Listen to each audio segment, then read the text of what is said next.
Chapter 31.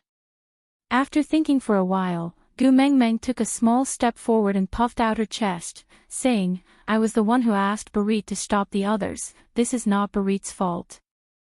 If you want to punish someone, punish me, please let Barit go." Gu Mengmeng's words caused an uproar. It had always been the males taking the punishment for females when they made mistakes. This was the first time a female stood out to take the punishment for a male. Holy Man was not disturbed by the outside world, as if he could not hear the crowd's whispers. He smiled at Gu Mengmeng calmly and gently, saying, "You are a young female, the beloved of the beast deity. No matter what you do, you will not be punished." Happy, Gu Mengmeng turned around to look at Barit, then back at Holy Man, asking, "Since that's the case, Barit does not need to be punished, right?" Holy Man was still smiling, but he shook his head and said, "It is a fact that he did not protect you well, he must be punished. But I was the one who did not allow him to follow." Gu Mengmeng emphasized. When he agreed to you, he was already prepared to accept this kind of punishment. The man's attitude was very gentle, but he was not willing to give in at all. This made Gu Mengmeng extremely angry. What kind of robber's logic was this? Clenching her teeth, a thought suddenly flashed across Gu Mengmeng's mind, so she smiled slyly, tilted her head to look at Holy Man and asked, "Because I am a young female, so it does not matter what I do, right?" Holy Man's interest was piqued by Gu Mengmeng's sly look. He nodded his head with a hint of anticipation and observation, confirming Gu Mengmeng's words. Gu Mengmeng chuckled, walked to Barit's side and pulled his arm, saying, "Get up, you are now kidnapped by me." Barit did not understand what Gu Mengmeng meant. What kidnapping? He did not understand. Gu Mengmeng despised the generation gap for 1,000,000 times in her heart, then explained patiently, "It means you have to listen to me now, you have to do whatever I tell you to do." Barit forced a smile. He didn't care that such a smile would cause his dry lips to split open, causing blood to seep out from his lips. He vividly acted out the tenderness of a man of iron, and the doting of a desperate man. "All right, I will listen to everything you say. Wait till I'm done with my punishment. You'll be dead after you're done with your punishment. I don't care, you have to listen to me now." Gu Mengmeng was really infuriated by Barit's stubbornness. With her supporting the young female to help him take the brunt of the trouble, he actually did not know how to cooperate. What a blockhead. "Mengmeng, be good, don't make trouble. After I'm done with my punishment, I'll listen to whatever you want me to do. But now, I really can't get up. Or else." Barit looked at Gu Mengmeng in a difficult position, unable to finish his sentence. Gu Mengmeng raised her head, arms akimbo, and asked, "Or else what?" Gu Mengmeng did not believe that there was anything scarier than dying from exposure to the sun and being skinned alive. Barit lowered his head, his brows knitted into a dead knot that could not be undone no matter what. Pursing his lips into a straight line, it was clear that he had decided not to open his mouth. Mr. Holy took out a leaf the size of an umbrella from somewhere and placed it on top of Gu Mengmeng's head to block the sun for her. Looking down at Barit and Quinton from above, he answered for Barit, "If they escape from the deity's punishment, the beast deity's fury will descend upon their females." Aside from the topic, Gu Mengmeng, "Barit, you're being kidnapped now." "Barit, Mengmeng, can you kidnap me 2 days later? I'm not very convenient now." Chapter 32. Gu Mengmeng ridiculed in her heart, "Damn it, is there anything new? Everything is about females, for this absurd anger of the beast deity, you don't even want your life." Gu Mengmeng rolled her eyes in her heart, but the two people in front of her, one was punished to kneel here because of her, while the other was her benefactor who just saved her life last night. Although she did not like their stupidity and superstition, she could not say much. After all, everyone had the right to choose their own beliefs. But Gu Mengmeng could not bear to watch Barit bask in the sun for 3 days. So, Gu Mengmeng sat beside Barit, using her elbow to nudge Barit's arm and asked, "Aren't you not mated yet?" You don't even have a female, why are you afraid of the beast deity's anger? Barit's face blushed slightly, his gaze fixed on Gu Mengmeng. It was a tenderness forged from blood, flesh and bone. Gu Mengmeng stretched out her index finger to point at the tip of her nose, asking, "Are you afraid that the beast deity will vent his anger on me?" Barit nodded his head. The beast deity's anger would spread to the female. This was the most severe punishment the beast deity could give to males. Even though Gu Mengmeng was not his female, Barit did not dare to take any chances and let Gu Mengmeng take such a risk. Gu Mengmeng was speechless, but she felt a tinge of sweetness in her heart. So, her attitude softened by quite a bit, and she continued to ask as if they were chatting, "Then other than kneeling under the sun, are there any other rules for the deity's punishment?" Barit shook his head, indicating that he did not know, then looked up at Mr. Holy, as if asking him to answer for him. Mr. Holy deliberated for a moment, then answered, "No, as long as they can maintain their human form for these 3 days, it means that the beast deity has forgiven them." Oh, Gu Mengmeng nodded her head meaningfully, then tilted her head and smiled sweetly at Barit. "Mengmeng, you should go back first. This is the platform of the deity's punishment, it's not good for you to sit here for too long." Barit was a little worried. He was afraid that the beast deity would vent his anger on Gu Mengmeng if he found out that she was on the platform of the deity's punishment. Gu Mengmeng did not mind. She lifted her little chin and said, "What's not good about it? Don't forget, I'm a young female, the beloved of the beast deity. I won't be punished no matter what I do." But Barit wanted to say something but was interrupted by another voice. "Gu Mengmeng." Elvis's face darkened as he held on to 2 wooden sticks, one thick and one thin. She could not blame Elvis for being angry. He had rushed to find a wooden stick for her, afraid that she would starve and even more afraid that she would be punished to death by the beast deity. But what about her? In the blink of an eye, he had actually come to the platform of the deity's punishment, and was so close to Barit who was being punished. "Leader, I'm here." The moment Gu Mengmeng heard Elvis calling her, she immediately bounced up and waved at him. Elvis's anger was forcefully dispersed by Gu Mengmeng's bright and beautiful smile. He took a big step forward and easily climbed up the platform of the deity's punishment. He passed the 2 wooden sticks to Gu Mengmeng and said, "Can you eat now?" Gu Mengmeng looked at Elvis. Gu Mengmeng clutched her stomach and laughed guiltily. Look at how nice she was. For Barit, she even forgot that she was still hungry. Elvis looked at Gu Mengmeng's unrepentant look, feeling both angry and amused, but he could not do anything to her. He could only sigh and say, "Hurry up and eat." Chapter 33. Barit took over the wood in a daze and started sharpening it seriously. Barit was very excited. He knew he was receiving the deity's punishment, but he just could not control the waves in his heart. Elvis was the one who brought Gu Mengmeng back to Saint Nazaire, while Leah was the one who saved Gu Mengmeng from Quinton. But Gu Mengmeng handed the tree branch to him in front of the 2 of them. Did this prove that among the 3 of them, Gu Mengmeng liked him the most? After all, females would only give the males they liked the chance to do things for them.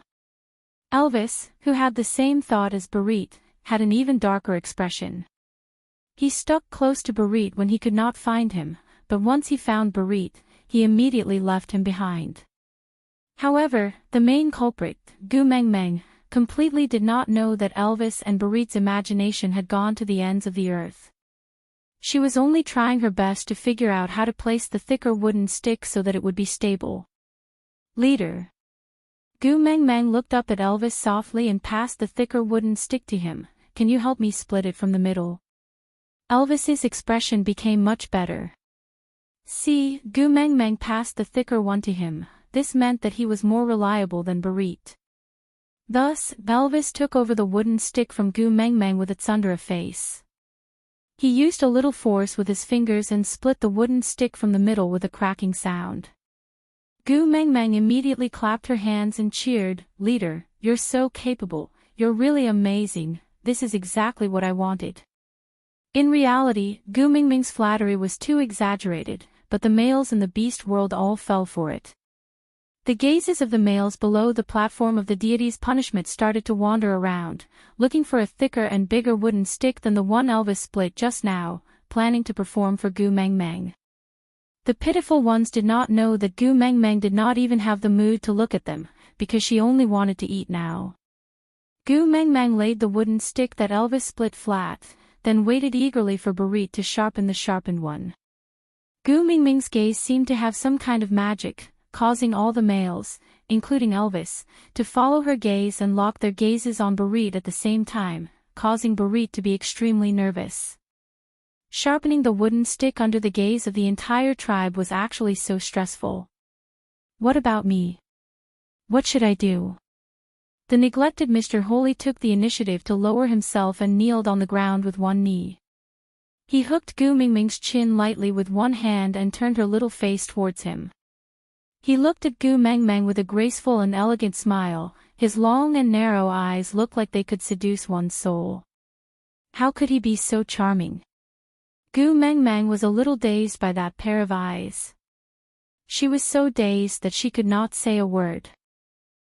She just opened her mouth slightly and stared at Mr. Holy in a daze. Elvis secretly clenched his fists when he saw this scene. Because Gu Mingming's current appearance was exactly the same as when she first met him by the lake. She liked Leah. This was the conclusion Elvis came to.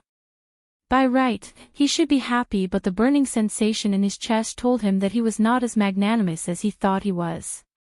He was selfish and wanted to have Gu Mengmeng for himself and not share her with anyone else.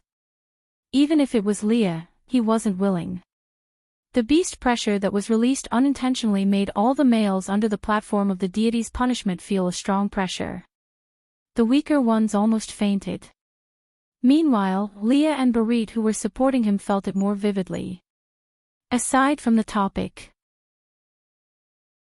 Chapter 34. Leah maintained the posture of kneeling on one knee and hooking Gu Mingming's chin. He just tilted his head slightly to look at Elvis. His smile was still calm and composed. Elvis.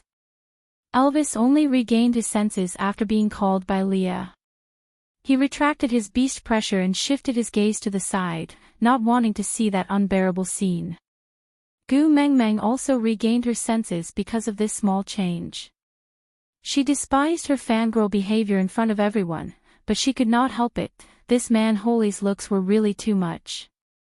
If Elvis was like the god of war who made thousands of armies avoid him, then this man Holy was like a 1,000-year fox demon who had an attraction that made people unable to shift their eyes away. From afar, he was like a flower on a high mountain that could not be defiled, but when one looked closer, he had an irresistible attraction, like a whirlpool, firmly attracting everyone's gaze. Gu Mengmeng smiled awkwardly and passed the wooden stick that Elvis had just broken to man Holy. Beauty, can I trouble you to help me carve a small hole here? Just this deep will do. Leah nodded and released Gu Mingming's chin. He stretched out his slender and fair fingers, the fingernail of his index finger growing to a length of 5 centimeters at a speed visible to the naked eye. Then, he poked the wooden stick lightly and a small hole of the same depth as Gu Mingming's description was done. Gu Mingming's expression was a little dazed. What the heck, there was such a thing. Please forgive her for not being able to accept the fact that all the handsome guys around her were demons. Mengmeng, is this all right? Barit, who was at the side, finally finished carving the wooden stick. He passed it to Gu Mengmeng, forcefully interrupting Gu Mingming's infatuated gaze at Leah. Oh, it's all right.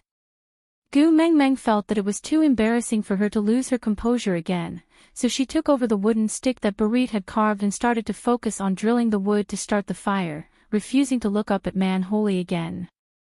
However, even though more than 80% of the people in the tribe were looking at Gu Mengmeng at the platform of the deity's punishment, no one knew what she was doing. But, was that important? Not at all. No matter what the females do, the males just have to support them. Hence, a group of onlookers who did not know what was going on watched with relish as Gu Mengmeng rubbed that wooden stick with all her might until sweat formed on her forehead, but not even a single smoke was produced. Until Gu Mengmeng no longer had any energy left. Her arms were so sore that she could not even lift them up.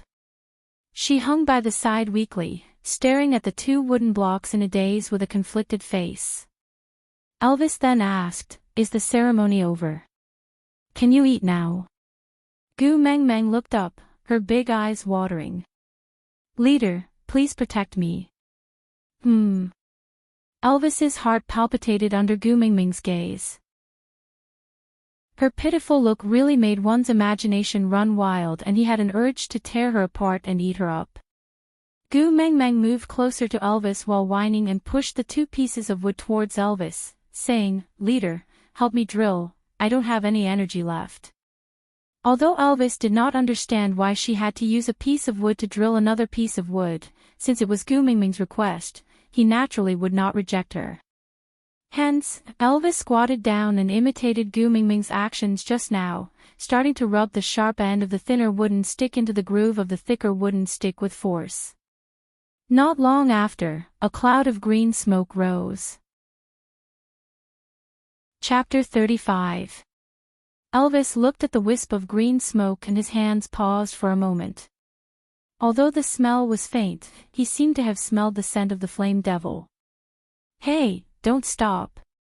Gu Mengmeng finally saw a ray of hope, but when Elvis stopped, the smoke was blown away by the breeze. Elvis looked at Gu Mengmeng's anxious look, and although he was hesitant, he still continued to rub the smoke. Indeed, after a while, a small flame started to burn. Gu Mengmeng was overjoyed and she smiled till her teeth could not be seen.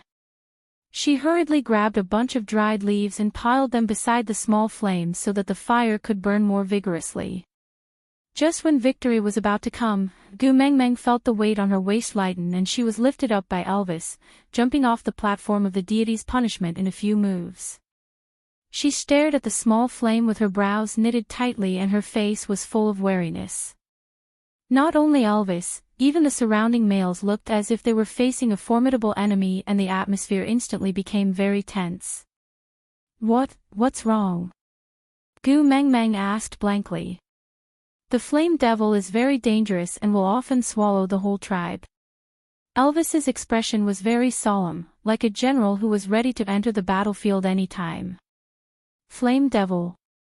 Gu Mengmeng repeated Elvis's words in confusion as she looked around with her big eyes blinking, searching for the big demon that looked like it would swallow the whole tribe any time.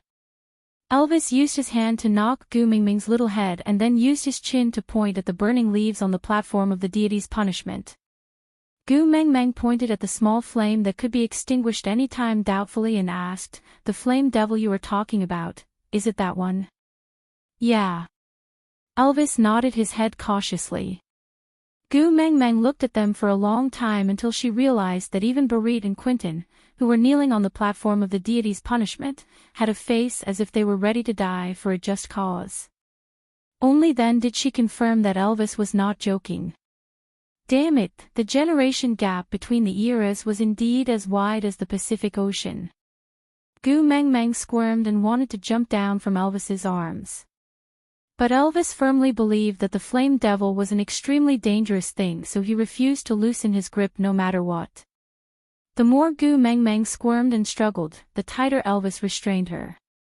Gu Mengmeng's struggles were useless, and seeing that the small flame that she had painstakingly lit was about to be extinguished, she could only use both of her hands to hold Elvis's face and force his gaze from the small flame to her. Of the flame. She tried to have trust and said with the most determined expression, "That is not the flame devil, it is fire." Fire? Elvis's brows were still tightly furrowed. He really wanted to believe Gu Mengmeng's words, but he had witnessed the flame devil devouring a beast city with his own eyes. In just one night, that beast city with 100 years of history turned into ashes. Those orcs who were lucky enough to escape the calamity were all filled with fear, and they would never forget that sky full of red light and cruel scorching heat. Gu Mengmeng was so hungry. If the fire was extinguished, when would she be able to eat roasted rabbit meat? Flame devil, platform of the deity's punishment, beast deity. Chapter 36.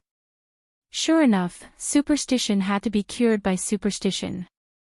Gu Mengmeng was especially thankful that she had directly or indirectly come into contact with numerous scams that use religion to deceive people, so it was a piece of cake for her to bluff these ancient people who had never seen the market.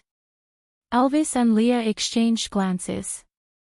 Elvis had already told Leah about the possibility of Gu Mengmeng being the messenger of the beast deity, so Gu Mengmeng's words had undoubtedly confirmed Gu Mengmeng's identity as the messenger of the beast deity.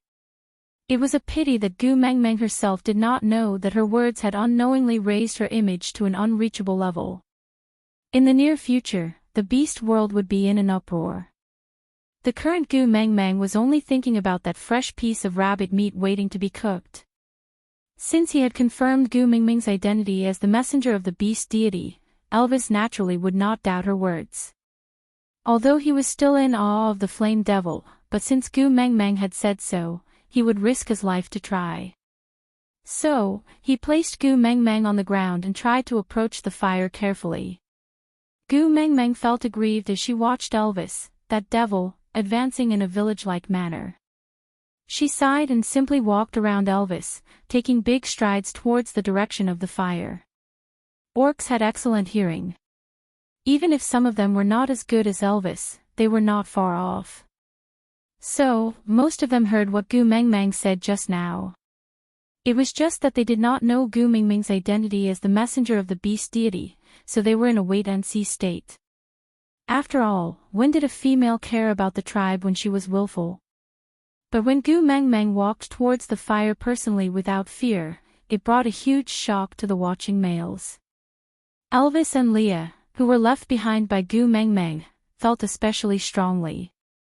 That petite back view facing the fire, even though it was so weak that it could not even be grasped, it seemed to contain infinite power, making people want to follow her footsteps, trust her and support her. And Barit and Quentin, who were originally kneeling beside the fire, felt as if they were struck by lightning. Even Quentin felt an indescribable reverence towards Gu Mengmeng, as if she had some kind of secret on her and going against her was simply courting death. Perhaps Lee's timely appearance was not an accident, it was really fated. The beast deity especially favored this female. Quentin secretly decided that if he could survive the deity's punishment this time, he would definitely keep a close eye on Nina in the future and not let Nina provoke this little female. Gu Mengmeng did not care about the turbulent waves in their hearts. She skipped to the side of the fire happily and grabbed a handful of dried leaves to pile in to prevent the fire from extinguishing. She then passed the remaining wood to Barit, who was still kneeling at the same spot and was the closest to her. "Come, help me, break these into smaller pieces." Barit took the wood in a daze and gripped it hard with both hands. The wood broke into pieces. Gu Mengmeng's eyes sparkled with little stars of worship. She stuck out 2 thumbs and praised him exaggeratedly, "You're indeed a tough guy." So handsome, generous praise for males did not exist in the beast world. So no matter how many times Gu Mengmeng praised him in an exaggerated and slightly joking manner, it would make the blood of the males boil. So did Barit, Elvis and Leah. Out of topic, why aren't you leaving a message? Is there no more love?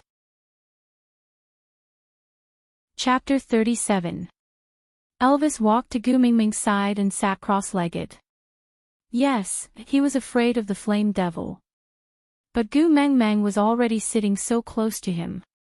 He was the tribe leader, the #1 warrior of Saint Nazir, yet he was sitting so far away from Gu Mengmeng, a little female. Moreover, Barit had been kneeling at the same spot without moving at all. How could he let Gu Mengmeng think that Barit was braver than Elvis? Although Elvis did not really understand what tough guy meant, it would not be wrong to praise him. Gu Mengmeng's admiring gaze should only belong to him. With that thought, Elvis retracted his iron arm and pulled Gu Mengmeng into his arms domineeringly. Seeing that Gu Mengmeng was about to struggle, he raised his eyebrows and said, "Follower, aren't we supposed to stick close to each other?" "Fine, you are handsome, you are right." Gu Mengmeng looked at the rabbit meat on the ground sullenly, then looked at Elvis who was hugging her stubbornly and did not want to let go. She decided to use a roundabout way to save herself. Leader, you must be hungry too, right? I'll go and process that rabbit meat and roast it for you to have a sumptuous meal. How about that? Roast?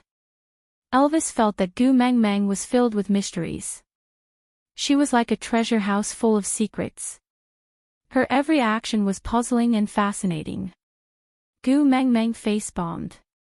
Damn, she was stupid. In this world where the fire was called the flame devil, how could she expect these fellows who ate raw meat and drank blood to know how to cook and what was frying, roasting, cooking, and deep frying? Gu Meng Meng, you are a brave and quick-witted child, you can do it. After Gu Meng Meng cheered herself on in her heart, she put on a flattering smile and squinted her eyes, saying, I just have to process that piece of meat and make it more delicious. Elvis was not moved. Wasn't rabbit meat just rabbit meat? What delicious or not, leader, as your follower, I have the responsibility to let you live a better life. Gu Meng Meng nodded her head seriously and was deeply touched by herself. She was really a competent follower. Elvis casually picked up the piece of meat and tossed it into the crowd. The eager males displayed their masculine strength, just like a rugby team fighting in the Olympics. After pushing left and right, a muscular male managed to snatch that bloody and dirty rabbit meat.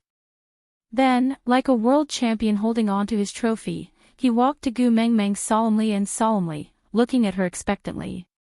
What should we do? Tell me and let Colin do it. Elvis's gaze never left Gu Meng Meng's face. Gu Meng Meng truly felt that the treatment of being surrounded by the stars was not something an ordinary person could enjoy. It was so damn awkward when hundreds of handsome men with different styles but all of them had strong physiques and flawless looks treated it as an honor to be ordered around by you.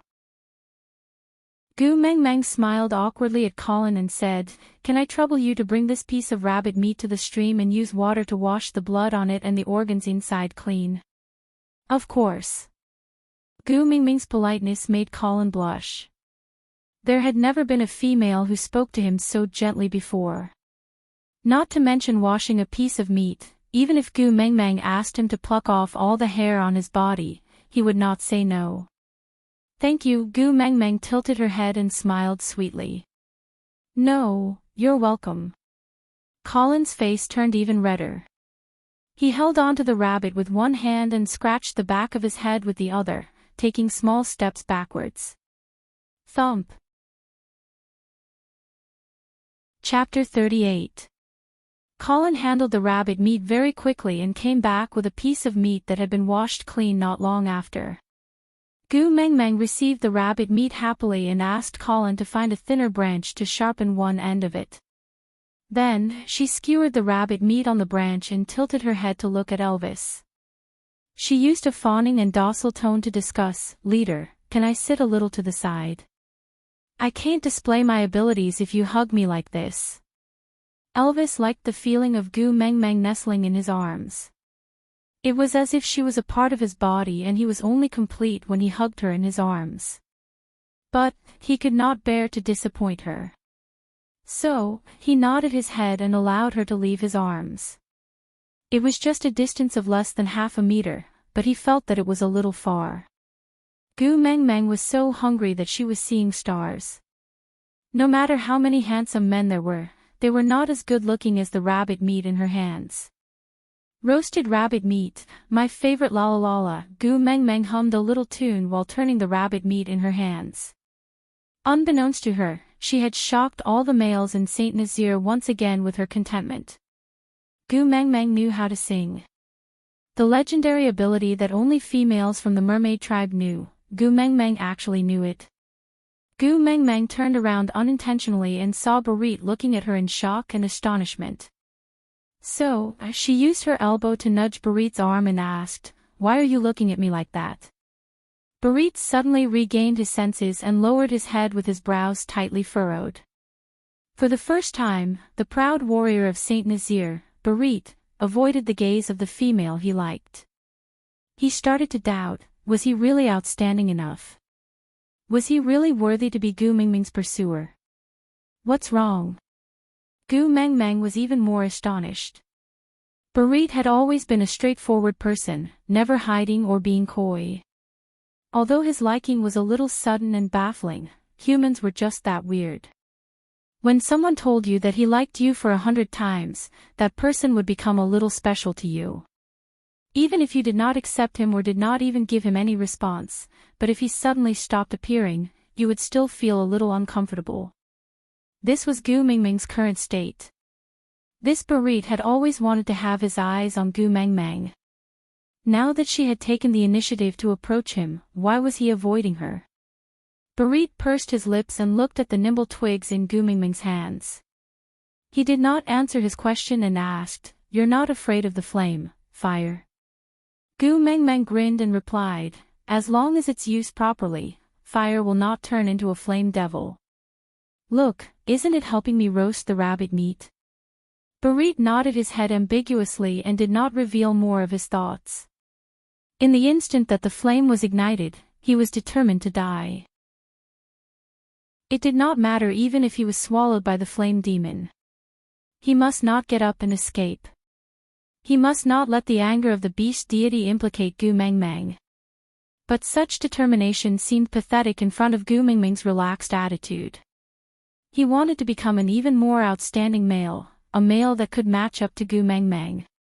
But now, he didn't even know if he could survive the divine punishment. Chapter 39. Barit looked into Gu Mingming's eyes, his resolute face filled with determination. "I want to protect you." Thump! Gu Mingming's maiden heart was violently teased by Barit's not gentle words. How could she forget? Mr. Holy had said before, if one avoided the deity's punishment, the beast deity's anger would affect the female of the punished.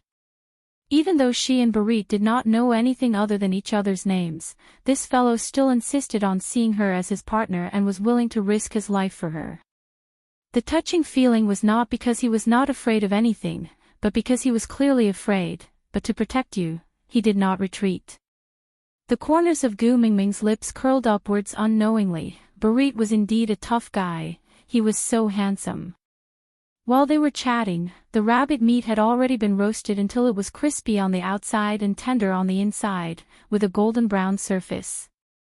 That alluring aroma made Gu Mengmeng, who was already famished, feel even more hungry. Swallowing her saliva, Gu Mengmeng decided to tear a rabbit leg for Elvis after an internal struggle. After all, she did not know how long she would have to stay here. She still had to cling on to his thigh. Thus, Gu Mengmeng swallowed her saliva while tearing off the rabbit's left hind leg to fawn over Elvis. The words "I'm so hungry, I want to eat" were clearly written on her face, but her mouth was saying, "Leader, why don't you try my cooking first?" Elvis did not take the rabbit meat from Gu Mingming's hands, but this did not prevent Gu Mingming's actions from greatly pleasing him. She shared the food with him. In her starving state, she shared the food that she cooked personally with him. Thus, Elvis unilaterally and generously forgave Gu Mengmeng for giving him the cold shoulder while chatting with Barit. He only smirked arrogantly, pushing the rabbit leg in Gu Mingming's hands back to her, saying arrogantly, "Females have the priority to enjoy all the food. This is the rule of the beast world. I am the leader of Saint Nazir, I will not snatch a female's food." Gu Mengmeng was famished long ago. Even though the rabbit leg did not have any seasoning, just the barbecued smell was enough to make her mouth water. Not to mention a rabbit leg, Gu Mengmeng felt that even if she was given a cow, she would eat it without batting an eyelid. But considering her plan of cozying up to him, Gu Mengmeng forcefully stopped the rabbit meat by the side of her mouth and confirmed again, "You really don't want to try it first? Then I'll eat it. After I finish, there might not be any left. Eat." Elvis's smile was faint, with a hint of indulgence. Even though it was just a faint smile, it was not hard to see the meticulous pampering. Gu Mingming's patience had reached its limit. Even if Elvis came to snatch it from her again, she would not let him have it. He held the rabbit leg with both hands and chewed on it. Judging by modern standards, Gu Mingming's current table manners looked rather pathetic. But in the eyes of Elvis, Barit, Leah, and the other males, she was extremely adorable. Chapter 40. The smell in the air just now was already fragrant and tempting enough. At this moment, they firmly believed that the processed food in Gu Mingming's hands must be incomparably delicious, more delicious than anything they could imagine. Just as Gu Mengmeng ate the second rabbit leg and burped in front of everyone, the male beasts below the platform of the deity's punishment were pushed aside to form a path. Those who were pushed to the sides were initially unhappy, but when they turned around and saw that it was a female from the tribe, they scratched their heads in embarrassment and moved away on their own accord. "Sandy, I'm sorry, Gu Mingming's food is too fragrant, so I didn't smell your scent." The males apologized as they moved to the sides. "Yeah, it's all right." Sandy smiled awkwardly. Although she was a female and the people in the tribe had always treated her well, compared to Nina, the first beauty, Sandy seemed to have gotten used to being ignored. "I also smelled the fragrance, so I came over to take a look." "Ow ow, the food that Gu Mengmeng made smells really delicious. Moreover, Gu Mengmeng is not only beautiful, she's also gentle and kind. If you want to eat, just tell her, she won't reject you." Gu Mingming's tap water number 1 said. Yes, I saw her sharing the food with Elvis just now. She's even willing to share the food with the males, so it's not a problem for the females." Gu Mingming's tap water number 2 added. Sandy smiled shyly. She was just lured over by the magical fragrance, but when she was really in front of Gu Mengmeng, she was too embarrassed to ask Gu Mengmeng to share the food with her. After all, she had 6 males herself. If she begged others for food, her males would be laughed at. She did not want others to say that her males could not even feed their own females. Because of her, they had been bullied by Nina and her partners enough. Gu Mengmeng, who was on the platform, was already full. She was the typical big-eyed but small-bellied person. Just now, she thought she could eat a cow, but now, her stomach clearly told her that her understanding of herself was very incomplete. Gu Mengmeng, who was preparing to distribute the remaining rabbit meat to others, naturally heard the discussion below the platform of the deity's punishment. She looked towards the direction of the voice and saw Sandy. Sandy had short hair and looked refreshing and sunny. She had a quiet and gentle smile that was slightly bashful but not coy. Her skin was a healthy wheat-colored and slightly stocky. She was on the borderline between strong and fat. Although it did not conform to modern aesthetics, her chubby body looked cute. Although they were both females from Saint Nazaire, Sandy and Nina formed a stark contrast. Gu Mengmeng had a natural liking for such a soft and shy girl. After all, she had been surrounded by a group of males for 2 days. Other than that annoying Nina, Sandy was the first person of the same gender Gu Mengmeng had met. Who said that like repels? Damn it, how much Gu Mengmeng wanted to hold hands with Sandy to increase her liking. She wanted to show the world what it meant to regret not having met earlier and to feel like old friends at first sight. Gu Mengmeng patted her butt and stood up. She walked to the edge of the platform of the deity's punishment and bent her knees to sit. Her legs hung naturally on the edge of the platform of the deity's punishment. Gu Mengmeng, who was sitting like this, was about a head taller than Sandy. Against the light, she reached out a slender and fair hand toward Sandy. Her radiant smile was as warm as the sun. Many years later, when Sandy recalled that day, she would still smile gently and imitate Gu Mingming's tone. "Hello, I'm Gu Mengmeng." Aside from the topic. Chapter 41. Sandy was dazzled by Gu Mingming's radiant smile. She looked up at Gu Mengmeng in a daze, feeling an indescribable sense of excitement. She was so beautiful that Sandy could not think of a suitable adjective even after racking her brains. And such a beautiful female did not look down on her just because she was a half-orc. She even reached out her hand to her. Sandy timidly reached out her hand, but stopped right in front of Gu Mingming's fingertips. How could a half-orc like her touch such a beautiful female? Gu Mengmeng did not give Sandy any time to feel sorry for herself. She reached out her arm and held Sandy's chubby little hand firmly. Yeah, it felt really good to pinch it. I made roasted rabbit, let's eat together. Gu Mengmeng looked at Sandy's obviously greedy yet shy look. It was as if she was looking at her younger sister from the neighborhood when she was young, and she felt extremely close to her. Sandy was originally attracted by the smell of the roasted rabbit.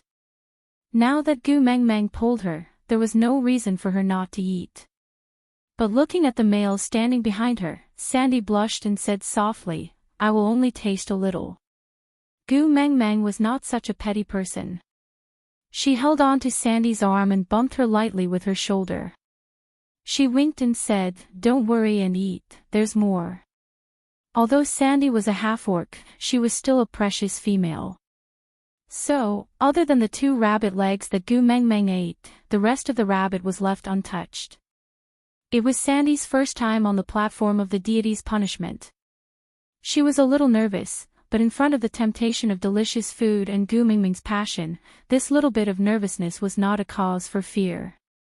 She obediently learned from Gu Mengmeng and sat cross-legged beside her. Her watery eyes were clear and transparent. That little bit of greedy thoughts was written all over her face. Gu Mengmeng looked at her charmingly naive look and her heart softened even more. She nimbly tore the remaining roasted rabbit into several small pieces. She picked the meaty parts and gave them to Sandy first. Then, she fawned over the meaty parts to Elvis. Although Gu Mengmeng did not give him the food first this time, considering that Sandy was a female and that Gu Mengmeng had given him the food first before she ate, Elvis was still very satisfied. Although a rabbit was bigger than a modern rabbit, it was still a rabbit. How much meat could it have? Gu Mengmeng held the remaining bit of meat in her hand and looked at the 3 males who were staring at her helplessly. Don't look at me with that look of anticipation. Gu Mingming's heart was breaking down. The amount of meat in his hands was definitely not enough for 3 people to share. However, Mr. Holy seemed to have a high status. It wouldn't be nice not to share it with him. Barit had suffered so much for her. Even though he was so afraid of fire, he still knelt on the ground without moving, afraid that the beast deity whom no one had ever seen would vent his anger on her. This friendship was there for all to see. If she did not give it to him, Gu Mengmeng would curse herself for being a scum. Looking at Colin, who had helped clean up the rabbit meat just now. Although they weren't very familiar with each other, at least he had done his part. Was it okay to not give him? Sigh, there was a lack of resources. Just when Gu Mengmeng was in a dilemma, a soft voice sounded from behind her. Although it was so soft that it could not be heard, in Gu Mingming's ears, it had solved her urgent problem. Gu Mengmeng, can I still eat a little more? Aside from the topic, actually, there was another person kneeling on the platform of the deity's punishment.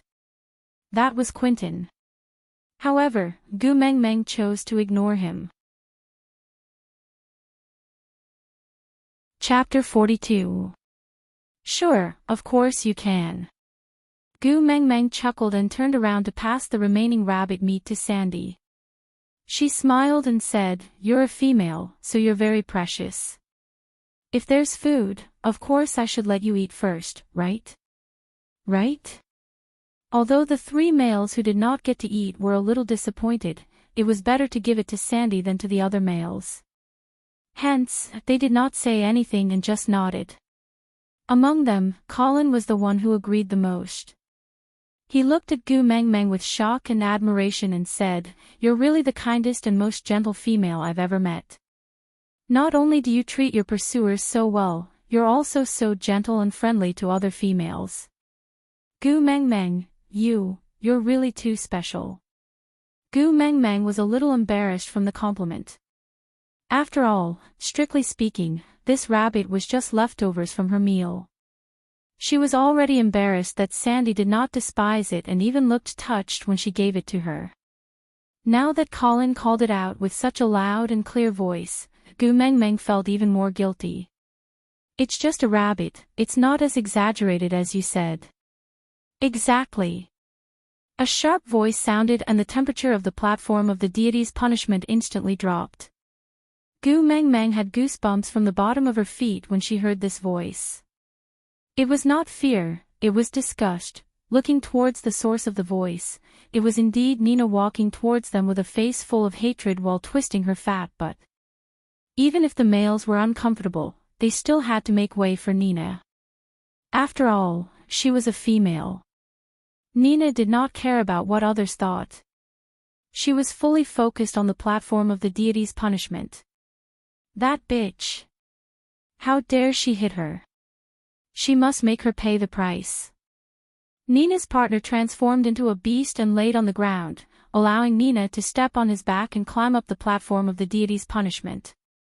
Like a queen, Nina was supported by her other two partners on each side with her Doraemon-like hands. Her aura was really intimidating. Sandy was used to being bullied by Nina. Now that she saw her, her instinctive reaction was to hide behind her own males. But her males were all below the platform of the deity's punishment. They wanted to help her but were blocked by Nina's partners and could not come over at all.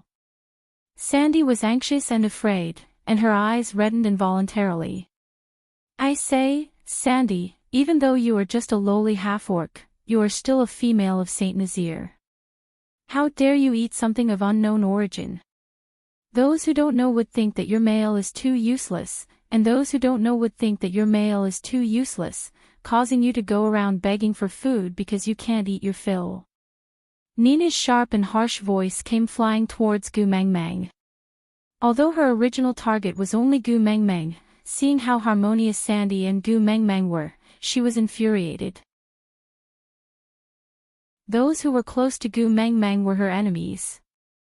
With this thought in mind, Nina's words became even harsher. She crossed her arms in front of her chest and looked at Sandy with disdain. Aya, could it be that your males really can't satisfy you and made you starve? If that's the case, you can tell me. I can share some of my leftover bones and internal organs with you so that you can eat more. You won't have to go around begging for food. TSK TSK TSK, so ugly. Why does Saint Nazir have a female like you? I'm really ashamed to be in the same tribe as you, it's too embarrassing. Chapter 43. Seeing how Gu Mengmeng looked like she was about to rush up and hit someone, Nina instinctively took a small step back. After all, Gu Mengmeng was the first one to hit her. The wound on her head was still hurting. Although males couldn't hit females, they definitely wouldn't let their females be bullied. Therefore, the two males who were supporting Nina automatically took a step forward and shielded Nina behind them like a pair of door gods. Gu Mengmeng clenched her teeth in anger, pointing at the noses of the two males and scolded, Females fight, males get lost.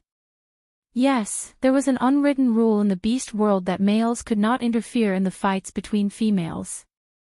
But in general, females in the beast world rarely had any conflicts. They would usually send their males to fight with the males of the other party to settle their problems. Gu Mengmeng's action of fighting personally had never been seen before. Gu Mengmeng saw that the pair of door gods did not budge and had no intention to move aside, which made her even angrier. She rolled up her sleeves and said fiercely, "What's wrong? Are you guys going to attack me too? Yesterday, you asked Quentin to kill me but he did not succeed. Today, you two are planning to be substitutes and kill me in front of everyone in Saint Nazir, right? Come on. Do you think I'm afraid of you?" Nina's two males looked at Quentin who was kneeling at the side and signaled them with his eyes. They raised their hands and wanted to tell Gu Mengmeng, "If you want to hit someone, hit me, don't hit Nina." But before she could say anything, just as her hand moved, the aggressive Gu Mengmeng fell to the ground with a thud. This time, Gu Mengmeng put in a lot of effort. She fell down with a solid thud and her but almost broke into 8 pieces. Her big, watery eyes shone with tears as she looked up at Elvis pitifully. She looked like a female lead in a Cheong Yao drama who was wronged but still stubborn. She said with a trembling voice that was on the verge of tears, "Leader, save me, eh?" The pair of door gods looked at each other in astonishment. Did they touch her just now? No, right, didn't they? Then why did she fall down? Could it be that she was too weak to stand up to the wind and was blown away by the wind they raised with their hands? These people who lived in the ancient times naturally did not know that Gu Mingming's play was called Pinciere when she was about to give birth. Yeah, the Oscars owed Gu Mengmeng 10086 Oscars. Males in the beast world had extremely good eyesight and Elvis was so close to them. Moreover, from the moment Nina appeared, he had been on guard, afraid that Gu Mengmeng would be at a disadvantage. So he could clearly see that Nina and the other two males definitely did not touch Gu Mengmeng. However, was that important? Gu Mengmeng had already fallen. Did it matter if they were the ones who pushed her? Like a gust of wind, Elvis flashed in front of Nina's pair of door gods. Gu Mengmeng did not blink, but she could not see Elvis's movements clearly. By the time she could see clearly, Nina's partners had already been lifted off the ground by Elvis, who was holding their necks. Then, with a loud bang, a cloud of dust rose under the platform of the deity's punishment. The pair of door gods were thrown down by Elvis. The males who were watching the commotion below the stage were already very contemptuous of Quentin's behavior. Now that Nina's other two partners actually dared to lay their hands on young females in front of everyone, this was simply inhumane. Damn, orcs were also humans. How shameless could they be? Chapter 44. Gu Mengmeng climbed up from the ground with a roll and stood half a step behind Elvis like a vile person intoxicated by success. She raised her head and looked at Nina with an even more arrogant aura than when Nina was facing Sandy just now. "Nina, I'm going to kill you. Ugly monster, you were so arrogant just now. Come, tell me again, who is the one with an unknown background?" Elvis raised his eyebrow and looked at Gu Mengmeng, who was obviously bullying others with her power. That glance was filled with infinite gentleness. Elvis felt extremely proud to be able to become her pillar of support. Thus, Elvis, who had always kept a respectful distance from the matters of females, did not feel that the disputes between females were boring and troublesome for the first time. Instead, he stood at the same spot and played the role of support, watching Gu Mengmeng's performance with relish. Nina had always been traumatized by Gu Mengmeng, but she only dared to find trouble with Gu Mengmeng because of her masculinity. But she never expected Elvis to intervene. The two of them standing side by side was like an insurmountable Himalayas to her. Nina did not expect Elvis to intervene.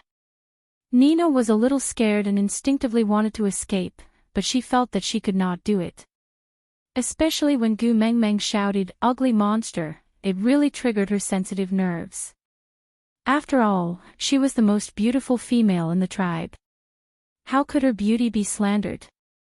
Therefore, Nina mustered up her last bit of courage and puffed out her chest. She raised her head and said, I'm talking to Sandy.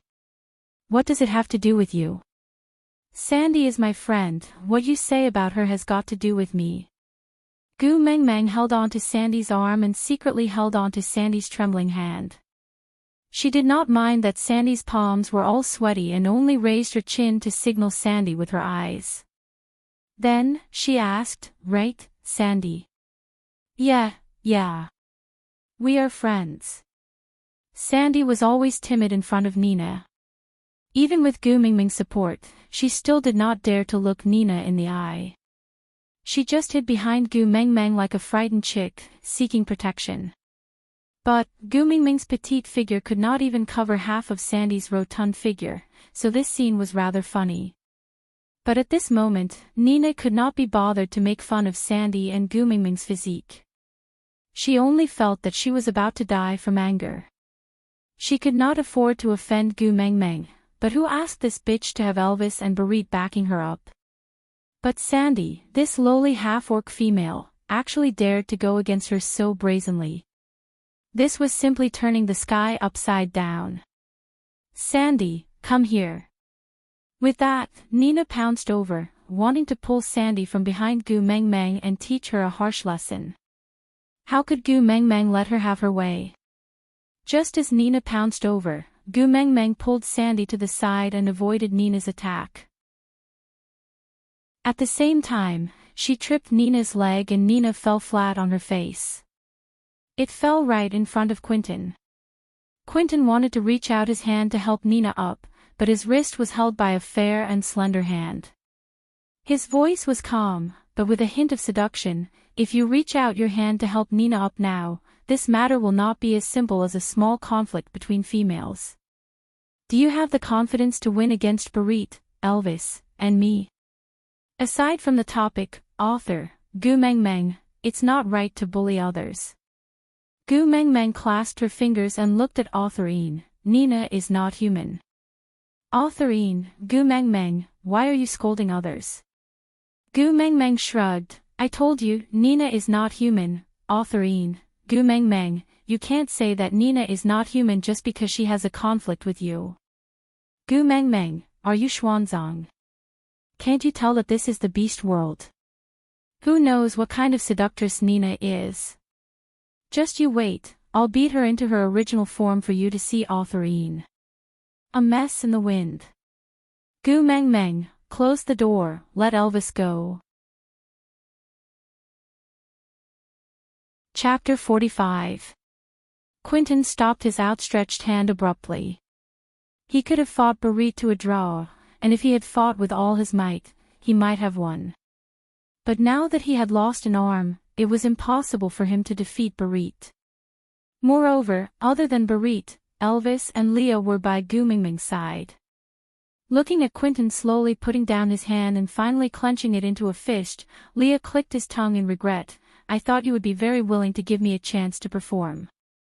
Quentin did not reply. His brows were tightly furrowed as he made eye contact with Nina, who was sprawled in front of him.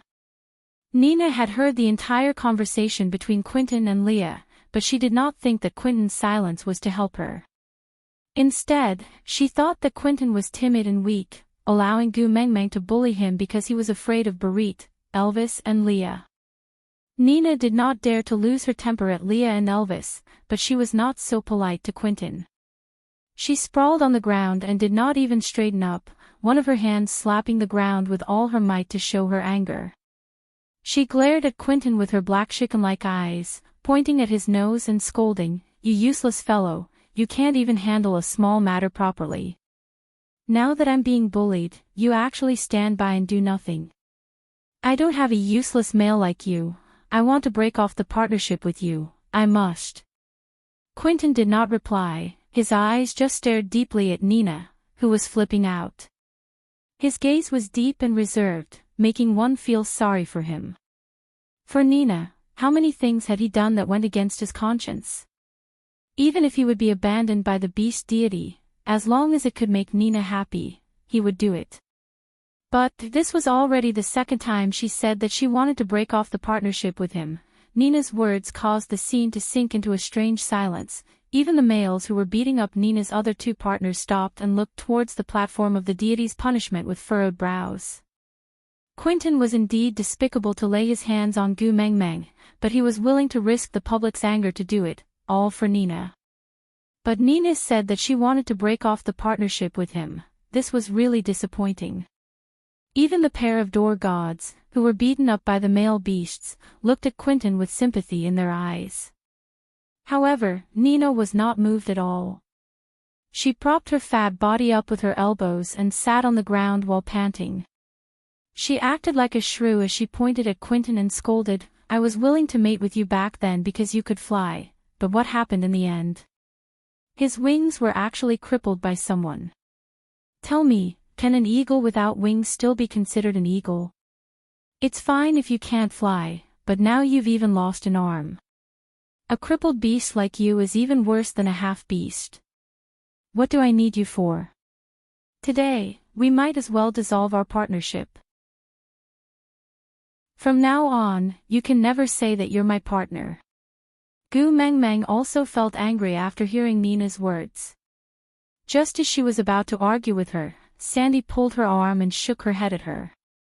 Gu Mengmeng thought that Sandy was worried that she would get into trouble, so she patted the back of Sandy's hand and said, "Don't worry, I'm not afraid of her." Sandy used a little force and pulled Gu Mengmeng, who was about to dash out, back. She was in a difficult position, but she still whispered into Gu Mengmeng's ear, "You can't help Quentin, don't go over." Aside from the topic, yeah, I know, Nina is not an important person. I'm just using her to expound on the views of marriage in the beast world. Chapter 46. Gu Mengmeng looked at Sandy in confusion, not understanding what was going on. Sandy pursed her lips and lowered her voice even further. "This is a tacit agreement between females. We cannot interfere with the matters between other females and their males." Gu Mengmeng looked at Sandy and nodded after thinking for a moment. That's right, even an upright official would find it hard to settle a family matter. As an outsider, it was indeed inconvenient for her to interfere with the matters between a couple. Gu Mengmeng sighed and suppressed her manic chivalrous heart. She decided to be a down-to-earth onlooker and watch the live version of the breakup arena. "If I were Quentin, I would have dumped Nina long ago." Gu Mengmeng twitched her mouth in disdain and tilted her head slightly to tell Sandy. Gu Mengmeng's voice was very low, but it was still heard by everyone. Her words were even more unacceptable than Nina's saying that she wanted to break off her partnership with Quentin. This was simply a universally shocking concept. Sandy was also quite shocked. She looked at Gu Mengmeng with her big, adorable eyes and only spoke after a long time. Males can only mate once in their lives. Once they break off their partnership with their partners, they will receive the punishment of the fury of the beast deity. Even if the stronger ones can survive, they will become stray beasts and never feel happiness or warmth again. They can only live like the walking dead. Moreover, they will be chased and killed by all the orcs. That kind of life is very miserable. F***ck. Gu Mengmeng's eyes widened even more than Sandy's. That was too inhumane. Not allowing a divorce when the relationship between husband and wife was broken. Why did a divorce sound like it was destroying the entire Milky Way galaxy and they were chased and killed by everyone? What did my divorce have to do with you? Facing Gu Mengmeng's astonishment, Sandy clearly did not understand. This was common sense. Why did Gu Mengmeng not seem to know about it? Gu Mengmeng looked at Sandy's expression and roughly knew that she had overreacted. Perhaps, in this world where the ratio of males to females was so abnormal, such a rule was a form of protection for females. Otherwise, with the willful and suicidal nature of females in the beast world, males would probably have strangled numerous females like Nina to death. Although Nina was despicable, but if the females were all strangled to death, then the beast world would not be able to continue reproducing. Gu Mengmeng understood this point and the expression on her face softened a little. She shook her head and said, forget it, forget it. Why should we join in the fight between the husband and wife? Come on, let's go back and eat. Look, your rabbit meat is getting cold. Do you want me to heat it up for you? At the mention of food, Sandy immediately forgot about Gu Mengmeng's strange behavior just now. She nodded with her eyes shining and said softly, Gu Mengmeng, the rabbit meat you made is so delicious, it's different from what I've eaten before. There's a type. I don't know how to describe it, but it's really delicious. Gu Mengmeng chuckled. Eat more if you like it. As Gu Mengmeng spoke, she placed the remaining rabbit meat in Sandy's hands back on the fire to roast. However, the position of the roasted meat was even closer to Nina and Quentin. Hence, Gu Mengmeng was like a popcorn seller at the entrance of a cinema. She did not need to buy a ticket, but she did not miss out on anything that happened in the cinema. The aroma of the roasted rabbit wafted through the air, causing Nina to be tongue-tied. She could not even scold Quentin properly. Looking at Sandy taking a bite of the rabbit meat in satisfaction, that blissful look on her face made her bite her tongue accidentally. Damn it! Nina was extremely angry. She was the first beauty of the tribe. Since when did delicious food belong to a lowly half-orc female like Sandy? Aside from the topic, to be honest, I am very conflicted now. Damn it, I want to blacken Quentin and make Nina break off the partnership with him. Then, Quentin will turn around and kill Nina for revenge. How about it? Is there anyone who supports me? I feel so aggrieved. Damn it, I did everything for you. Damn it, you didn't even ask me how my broken arm is. Damn it, you only know how to scold people. P.S. Let's guess with a prize. What race is Nina? The reward for guessing correctly is 20x XP. Hint 1. Birds. Chapter 47. Nina was infuriated. She rushed forward and before Gu Meng Meng could react, she smashed the roasted rabbit that Gu Meng Meng had just warmed up for Sandy onto the ground. She then looked at Sandy arrogantly and said, I said not to eat, are you deaf? Gu Meng Meng already disliked Nina. Although she would not stand up for Quentin like a saint, it did not mean that Gu Meng Meng could accept Nina's way of doing things. Moreover, Nina had been looking for trouble the moment she came out. Gu Meng Meng wanted to beat her up just now, but she suddenly turned around and targeted Quentin in the middle of a quarrel. This caused Gu Meng Meng to be unable to vent her anger and could only endure it. Now, she came to look for trouble again and even smashed the food that was meant for Sandy onto the ground. Looking at Sandy's aggrieved look, Gu Meng Meng was so angry that she was about to burst into flames. Hey, are you crazy? Just because you said not to eat means not to eat, who are you? With Gu Meng Meng's push, Nina staggered a step back. Because she was prepared, she did not fall this time. Because of Quentin's silence, Nina, who was already in a bad mood, completely vented her anger on Gu Meng Meng. What was so good about this skinny young female? Barit liked her, Elvis liked her and now even Leah expressed his support and affection towards her.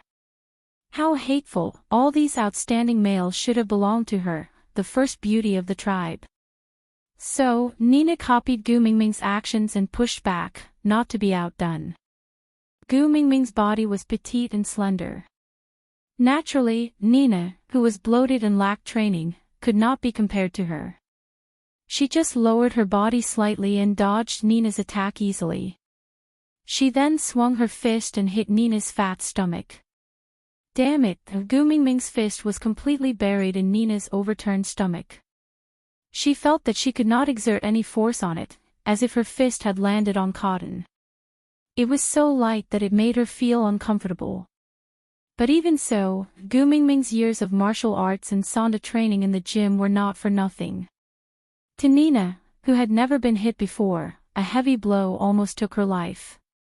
She sat down on the floor and wailed, "Ah, murder.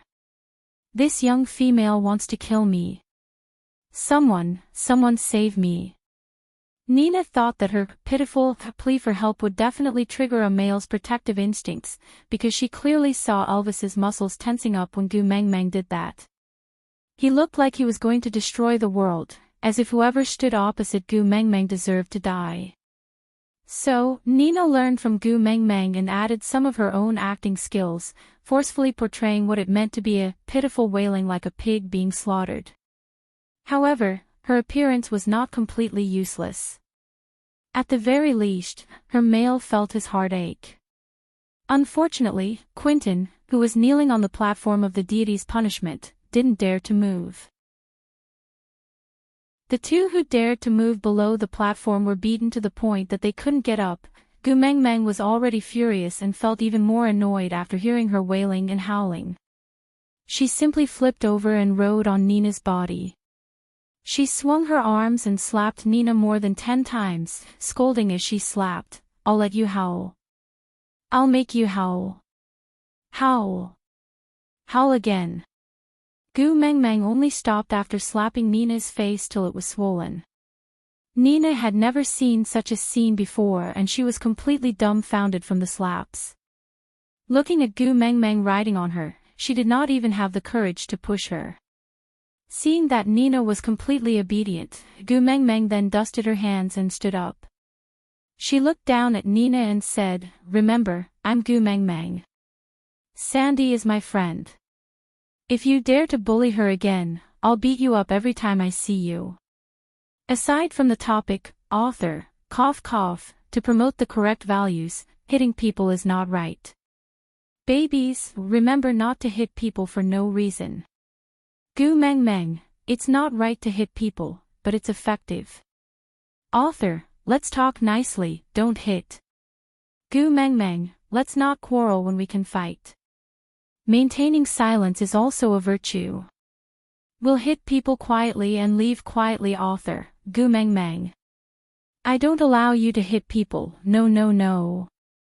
Gu Mengmeng shrugged her shoulders. Alright, I won't hit people, anyway Nina is not a human. Chapter 48. I am a female, you can't hit me. Nina protested with a trembling voice as she cried out in fear and indignation. Gu Mengmeng snorted in amusement and threw a punch towards Nina's face. Nina was so frightened that she took a step back and curled up into a ball. She looked pathetic and funny at the same time. However, Gu Mengmeng's fist stopped an inch away from the tip of Nina's nose. Gu Mengmeng stuck out her thumb and pointed it at herself. She smiled confidently and teasingly, I'm going to hit you. Hit me back if you can. You are barbaric. Nina saw that Gu Mengmeng had no intention to continue hitting her. Her face was swollen and her words were unclear as if she had a soy egg in her mouth. Thank you for your compliment. Gu Mengmeng cupped her fists and smiled in disdain. She turned to the cute Sandy and completely ignored Nina, who was looking for her teeth all over the ground. It was the first time Sandy saw Nina at a disadvantage and it was so pitiful. Although she felt that Gu Mengmeng's way of handling things was weird, so what? The main point was to vent her anger. Sandy pursed her lips and smiled secretly. She pulled Gu Mengmeng's hand and said softly, don't rush out by yourself next time. What if you get hurt? Gu Mengmeng broke into a grin, completely different from when she was beating up Nina. She was as warm as a heartless big sister next door, half coaxing, don't worry, if I can't beat you, I will definitely run away. I am not stupid. I will still rush out if I can't beat her. Sandy was also smiling with her eyes curved. She liked Gu Mengmeng so much. Friends, so there was such a relationship between females too. Sandy sat back down beside the small fire. Perhaps it was because of Gu Mengmeng, the flame devil that people feared previously only made her feel warm. The orange-red glow seemed so gentle and holy. Hey! Don't eat. Gu Mengmeng stopped Sandy from picking up the food that Nina threw away. Looking at Sandy's confused gaze, Gu Mengmeng really wanted to educate her on the basics of food hygiene. But, how could she overcome the gap in knowledge? Gu Mengmeng shook off the 3 black lines on her forehead and said in the most direct way, it's already cold, don't eat anymore. Sandy pouted and stared at the half-eaten rabbit skewer with watery eyes. Her pitiful look melted Gu Mengmeng's heart. Ah, Gu Mengmeng, you are so cruel. How could he stop a foodie from eating? Gu Mengmeng berated herself in her heart. In the end, he couldn't resist Sandy's gluttonous cuteness. He pulled Sandy's little hand and said, I'll go ask my boss if he has anything else to eat. I'll make a lot of delicious food. Don't do it, okay? Upon hearing that there were so many delicious foods, Sandy nodded her head hurriedly. Gu Mengmeng could even see stars twinkling in Sandy's eyes. Thus, he returned the same bright smile. She really liked Sandy more and more. The platform of the deity's punishment was about 5 to 6 square meters in size, so Elvis could hear the entire conversation between Gu Mengmeng and Sandy. Thus, when he saw Gu Mingming's gaze slowly turning around with a slightly pleading expression, he felt as if his heart had suffered a heavy blow. So, a critical hit with a warning was even more lethal. Here. Elvis handed over the portion of roasted rabbit that Gu Mengmeng had given him just now to Gu Mengmeng without any hesitation. That was originally what he wanted to keep. So, he resisted the urge of his taste buds and did not even bear to take a bite. But no matter how delicious the food was, how could it not be compared to Gu Mingming's every frown and smile? Even if it was what she wanted, even if he had to snatch it by force, even if he had to go through water and tread on fire, he would never let her suffer even the slightest bit. Aside from the topic, Gu Mengmeng, Sandy is so cute, so soft and cute that it's easy to push her down.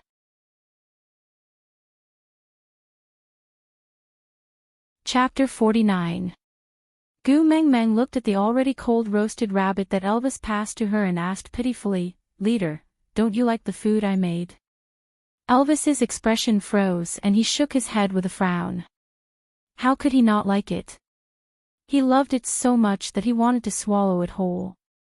Only heaven knew how much he cherished it, unwilling to part with it, and that was why he endured this desire, leaving this piece of rabbit meat behind. Then why didn't you eat? Gu Mengmeng pouted and looked at Elvis pitifully.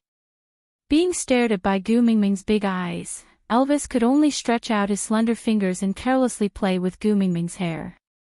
Looking at her furry little head, he felt an inexplicable sense of satisfaction. "It's for you, I'm afraid you'll be hungry again." Elvis did not even know how gentle and sweet his voice was at that moment. Gu Mengmeng sighed silently. It was really hard to survive in the beast world. Even a demon-like leader had learned how to kill by touching his head. What if she couldn't control herself? F***ck, what was the difference between this and teasing the husky in the neighborhood? Gu Mengmeng shook her head silently in her heart, telling herself over and over again, "I am a good youth of socialism, my 3 views are upright." Love between humans and beasts can be seen in cartoons, but a real-life version, tisk, anyway, she could not act it herself. Elvis did not know what Gu Mengmeng was thinking about. He only saw her shaking her head and thought that she did not believe him. He was a little anxious but did not know what to do. In a moment of desperation, he stuffed the entire roasted rabbit into his mouth, using his actions to prove that he did not despise Gu Mingming's culinary skills. Gu Mengmeng was puzzled by Elvis's sudden way of eating, as if he wanted to choke himself to death. Was everyone in the beast world like this? Committing suicide at the slightest disagreement. Choking to death was also a very unique choice. While Gu Mengmeng was in a daze, Elvis had already swallowed the entire roasted rabbit. That smell, it was as if he had opened the door to a new world. It turned out that meat could be eaten like this. The excitement in Elvis's heart was indescribable. He held onto Gu Mingming's petite shoulders tightly and brought her into his arms. He said in the most affectionate tone, "So delicious." F***ck me. Gu Mengmeng almost bit her own tongue. To be able to hear someone say, "delicious," in a way that was even more touching than "I love you," in her entire life, it could be said that she had learned something new. Boss, if you like it, I'll cook for you often in the future. Gu Mengmeng suppressed her slightly restless heart and kept repeating in her heart, "Elvis is a husky, Elvis is a husky." Yes, Elvis was a husky. Thinking about it this way, hugging and touching her was nothing much, no. Elvis rested his chin lightly on Gu Mingming's furry little head and fiddled with her hair in a seemingly nonchalant manner. In actual fact, he was extremely excited as he said, "I will cook for you in the future. After all, I'm the boss, and I have to protect you." Gu Mingming's eyes sparkled and she gave Elvis 2 thumbs up. She said with utmost sincerity, "You're really one of a kind in this world, unprecedented in history, the best leader in all of eternity." Elvis could not understand much of this string of praises. But Gu Mingming's worshipping expression had thoroughly pleased Elvis. The corners of his lips curled upwards, forming a proud arc. Elvis looked at the fire pile that Barit was carefully taking care of and revealed a wild and determined smile. How could he lose to Gu Mingming's other pursuers? In any aspect, it was absolutely impossible. Aside from the topic, Elvis, so in your heart, I'm just a substitute. Gu Mengmeng shook her head with her eyes wide open. Elvis, you don't have to lie to me, I already know. Gu Mingming's black face full of question marks. Elvis, say, who do you think the husky is? How did you know him? Which stage are you two at now? Gu Mengmeng. Kiss, hug. Raise high. Leader, where are you going? Chapter 50. Gu Mengmeng looked at the lump of charred and bloodied meat that looked like roasted meat. She felt from the bottom of her heart that her praise for Elvis just now was too exaggerated. She deeply understood that looks did not represent everything. At least, it did not represent culinary skills.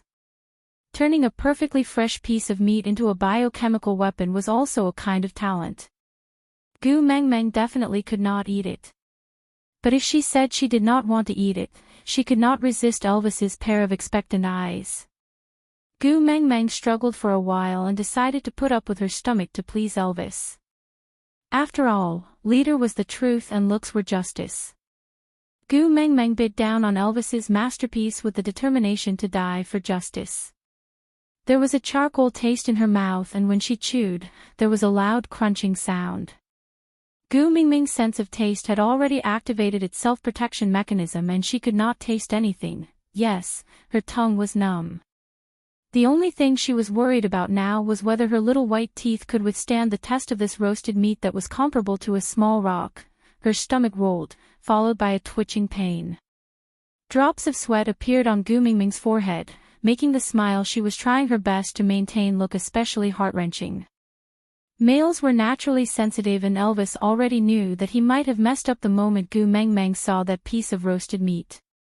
However, he was still holding on to the hope that it might not look good and that the taste was not bad. After all, he used a lot of courage and love to roast it. But Gu Mengmeng only took one bite and her forehead was already full of sweat. Elvis could not help but recall what Gu Mengmeng said when she asked him to find a piece of wood, or else I will die. It seemed like the beast deity world had a unique way of cooking food. If the messenger of the beast deity ate the wrong food, she would really die. Thinking of this, Elvis's heart tightened. He went forward and smacked the roasted meat in Gu Mingming's hand, saying with a black face, "Don't eat it." Leader. Gu Mengmeng was a little worried. Actually, Elvis was really nice to her, but she was still afraid of him, especially when he showed clear signs of anger. She was especially afraid of him. Perhaps this was because she had seen Elvis's original form. Humans had a natural fear towards wild beasts, especially ferocious ones like wolves, tigers, and leopards. Try mine. A tree branch with barbecued meat was extended in front of Gu Mengmeng. Gu Mengmeng looked up along the branch and saw Mr. Holy radiating a godlike radiance, smiling and coming to save her. Beauty, thank you. Gu Mengmeng still did not know Mr. Holy's name, but he could always jump out at crucial moments to give her a sense of security. It was the same last night when Quentin wanted to kill her, and it was the same now when she was afraid because of Elvis's anger. Gu Mengmeng did not know why, but the words he said last night rang in her ears. "Don't be afraid, I'm here." Mr. Holy responded with a faint smile and said, "If beauty is a title, can you add my name after the title?" Gu Mengmeng nodded, then shook her head. She lowered her head in guilt and said, "You saved my life, but I don't know your name." "I'm sorry. Leah." Mr. Holy's voice was as gentle as the choir in the church. It naturally made people feel blessed. Promise me that you will remember my name and never forget it, alright? Beauty. Leah. Gu Mengmeng smiled brightly, her eyes curved into crescent moons, clearly reflecting Li's shadow.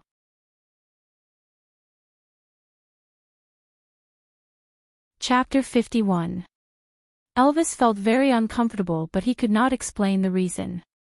He only knew that he really disliked the way Gu Mengmeng was looking at Leah. It made him feel very uneasy, anxious and frustrated. But he could not stop Leah from getting close to Gu Mengmeng. He and the entire Saint Nazaire must support all the factors that could make Gu Mengmeng choose to stay in Saint Nazaire. Even though he really hoped that this factor could be him, and only him. But if it was not him, or not only him, then he would rather it be Leah than anyone else. As an opponent, Leah was undoubtedly the most troublesome person. But as a partner, Leah was the most reassuring. Elvis knew that if both Leah and himself could become Gu Mengmeng's partners, it would be the most advantageous situation for both Gu Mengmeng and Saint Nazaire. So, Elvis endured the bulging veins and clenched his fists tightly. He watched as the pink atmosphere between Gu Mengmeng and Leah continued to glow, but did not rush up to break it and bring Gu Mengmeng away. If Gu Mengmeng's identity as the messenger of the beast deity was exposed, she would be safer with Leah and him protecting her together. Elvis kept repeating this in his heart to suppress his urge to rush up and attack Leah. But the time that Elvis felt was long and torturous was actually less than a minute. Because no matter how much Gu Mengmeng was obsessed with beauty, she could not resist her physiological reaction.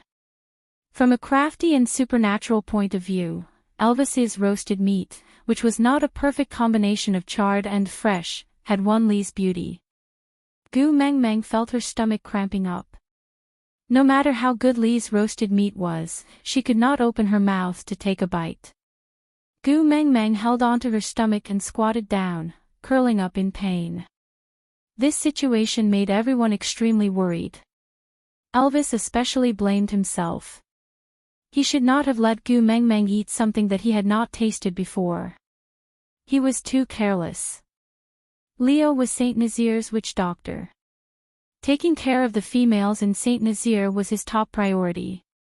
So when Gu Mengmeng showed such pain, his reaction was the fastest. That piece of roasted meat, which he had put so much effort into, was casually thrown aside. Leah took a step forward and carried Gu Mengmeng in his arms, using the posture of carrying a baby to let her relax as much as possible. His slender and fair fingers caressed Gu Mengmeng's forehead gently. Leah said with concern, "Don't be afraid, tell me where you are feeling unwell. I can cure you." To be honest, Gu Mengmeng felt a little embarrassed being hugged like this. However, the joy in his heart was indescribable. Which girl doesn't want to be cherished? A handsome, gentle, capable and attentive male god like Leah would hug you gently, as if he was holding the most precious treasure in the world. His pair of eyes that could turn the world upside down would only focus on you, as if he had poured all his tenderness into you. His slightly furrowed brows betrayed his worry. When he gently touched her forehead, it was as if there was an electric current flowing from his fingertips straight to her heart. But Gu Mengmeng could not open her mouth to speak. To her now, Elvis's dark cuisine was nothing at all, because the pain from her lower abdomen was so familiar. Damn it, there was a warm current that seemed to be controlling her prehistoric energy.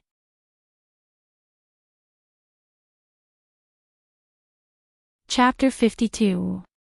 A sweet fragrance slowly spread out and the entire Saint Nazaire was stirred. Yes, another young female in the Saint Nazaire tribe had come of age. Even though it was only her second day in the tribe, she was still a female in Saint Nazaire. The coming of age of every female was a joyous event for the tribe. Firstly, it was because the birth rate of females was extremely low, and coupled with the fact that they were born weak, it was not easy for them to successfully live to adulthood. Secondly, since the young females were born, all the unmated males in the tribe had the obligation to take care of and protect them.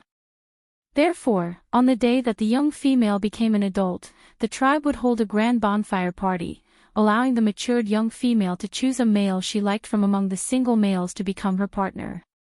It was very important to be the first partner of the female in the future. No matter how many partners the female had in the future, the first partner's status in the family would be second only to the female. And because the female basically did not have to do anything and did not care about anything, the first partner in the family basically held the power and gave the orders. Moreover, although the adult Gu Mengmeng had only come to the tribe for 2 days, she had brought too many surprises to Saint Nazir. She brought the fire of hope bestowed by the beast deity and delicious food. She was kind, friendly, righteous and extremely beautiful. Such a female had come of age today. The arrival of happiness was too sudden and the males in Saint Nazir would definitely fall into madness and excitement. On the other hand, Elvis's conflict, Li's faint smile and Barit's unbearable agony. Yes, Barit was one of the top suitors among Gu Mengmeng's pursuers and Gu Mengmeng clearly treated him differently. If he could confess his love to her at the bonfire party today, even if he was not her first partner, he could definitely become one of her partners. But now, he had to kneel on the platform of the deity's punishment and there were still 2 days left. In these 2 days, he could only watch Gu Mengmeng choose someone else. However, Gu Mengmeng, who had caused all the commotion, had no idea what her great-aunt had brought to the males in Saint Nazir. She only blushed and looked at Leah who was smiling warmly at her, thinking about how to tell him that even if he was the living Huatua, he could not cure her menstrual pain. Gu Mengmeng gently squirmed and tried to stand up from Li's arms. Although she felt that Li's embrace was very warm and comfortable, but it was too shameful for someone who was on her period and didn't even bring a sanitary pad to stay in someone else's embrace. Leah tightened his arms and stopped Gu Mengmeng's actions. He looked around the platform of the deity punishment and looked at the males who were getting even more excited because of Gu Mengmeng's actions. His rose-red lips moved closer to Gu Mengmeng's ears and said in a deep voice that sounded like a cell, "Don't leave me." It was not an exagger, Gu Mengmeng had goosebumps. Was she being seduced or was she being seduced? He had watched countless Korean dramas, but in the end, he was flirted with by an ancient beast. Gu Mengmeng pressed against her wildly beating heart and swallowed a mouthful of saliva. She was having a final battle with her worldview. Since the beautiful Leah had already said so much, should she pounce on him or pounce on him? Leo looked back at Gu Mengmeng, his rosy lips pressing down slowly, stopping less than 2 millimeters away from the tip of Gu Mengmeng's nose. Opening his thin lips slightly, a moist and warm breath sprayed onto the tip of Gu Mengmeng's nose. That ambiguous feeling assaulted her face, catching her off guard. Chapter 53. Howl howl. Gu Mengmeng could even hear the wolf howling in her heart. Control, she must control herself. Gu Mengmeng suppressed her heart that was beating erratically, pursed her lips and said, "I'm fine, let go of me." Leah hooked Gu Mengmeng's chin with his slender fingers, as if he was deliberating over something, but did not say anything. He just led her to turn her face to the side, shifting her gaze away from his face and glanced at the beasts with green eyes under the platform of the deity's punishment. Then, he hooked her chin back and asked with a faint smile, "Sandy might not be able to protect you." Gu Mengmeng felt thousands of beasts galloping through her heart. What was going on? Did the werewolves transform collectively on the night of the full moon? The bunch of good-looking guys just now, why were they all like beasts staring at a food cart in a zoo? And unfortunately, Gu Mengmeng herself was equivalent to a food cart. Gu Mengmeng was shocked and instinctively wrapped her arms around Li's neck, trying her best to burrow deeper into Li's arms. She couldn't care less about her period anymore. Her life was more important. Gu Mengmeng's actions made the fragrant blood smell spread even thicker. Leah, who was hugging her, was not spared from being affected. His heart was beating, once, twice, strongly and forcefully. This long-lost feeling made Leah frown, but his expression was almost indiscernible. Other than Elvis, no one else noticed. Not going down. Leah shifted his attention to Gu Meng Meng, making himself look normal so that no one would notice his abnormality. Gu Meng Meng shook her head like a rattle drum. Go down, what kind of joke was this? Damn it, she had a premonition that as long as she left Lee's side, this bunch of green-eyed servants would tear her apart and devour her, leaving not even her bones behind. Leah smiled in satisfaction at Gu Mingming's reaction. He stood up slowly, cleanly, and without any unnecessary movements. He supported Gu Mingming's but with one hand, while his other hand hung by his side nonchalantly. In order not to fall, Gu Meng Meng could only hug onto Lee's neck with all her might, not daring to relax at all. Their faces were pressed against each other and Lee's heart was stirred up by Gu Mingming's delicate skin and fragrant scent. Even though he tried his best to control his emotions, his tone still revealed too much flirtatiousness. Are you going back to Elvis or me? Gu Mingming's heart skipped a beat. The more dangerous the outside world was, the more seductive this kind of ambiguity was. Gu Meng Meng buried her entire face in the crook of Lee's neck, so she did not see that her small action made Leah hold his breath and that he was at a loss for what to do. Send me back to Boss. Boss will protect me. I can protect you too. This sentence almost slipped out of his mouth, but Leah strangled it to his throat. After a few twists and turns, he finally managed to extract it into the word good. Leah walked past Elvis and the two of them exchanged glances. The tacit understanding they had developed from years of going through life and death situations allowed them to communicate without words.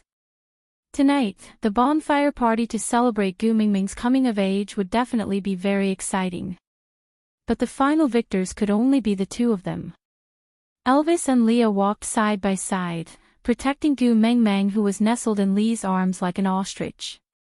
They passed through the crowd of eager males, exuding the pressure of the strong and none of them dared to act rashly. Meanwhile, on the platform of the deity's punishment, Barit, who was staring at their backs, punched the ground hard. A crack appeared on the stone and his fist was covered in blood. Aside from the topic, the good news was that Gu Mingming's aunt announced that she was coming of age. The bad news was that there would be no meat in the strict crackdown. The author shrugged her shoulders innocently. Chapter 54. Gu Meng Meng was still dumbfounded when she returned to Elvis's winter snow. The males followed Elvis's cave and stopped at the edge of Elvis's territory. They did not dare to go any closer due to Elvis's strong beast pressure, but they did not leave and kept pacing back and forth. Gu Meng Meng was so scared that she almost cried. She could defeat Nina, but it did not mean that she could defeat a group of abnormally strong males. Leader, you won't let them eat me up, right? Elvis's face darkened and he was in an extremely bad mood. His little follower was being coveted by all the single males in the tribe. No one would be in a good mood. Moreover, she had promised to be his follower and not leave his side. But she had been glued to Lee's body the whole time and did not even look at him. You still know that I am your leader. Elvis's voice carried a tinge of anger. Leader. Gu Meng Meng whimpered pitifully with a sobbing tone. Don't worry.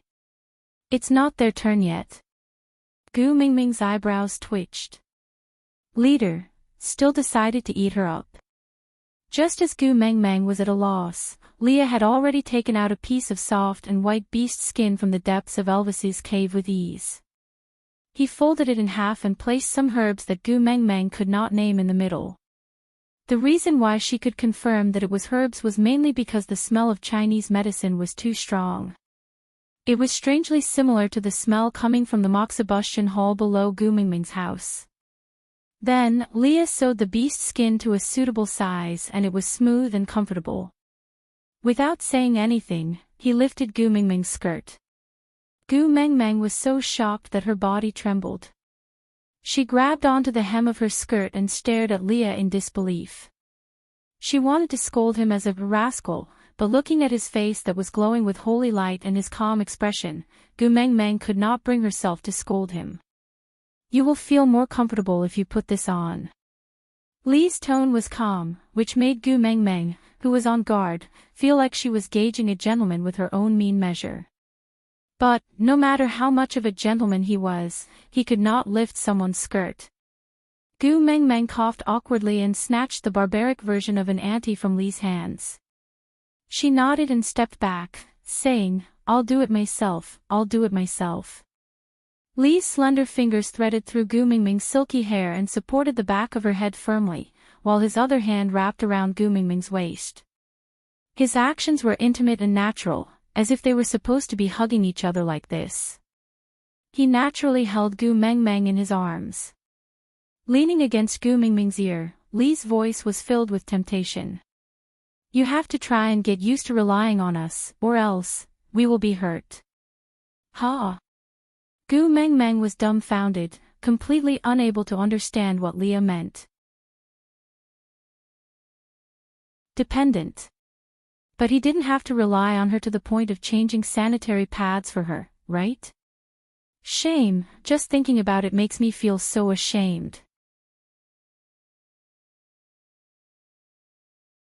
Chapter 55.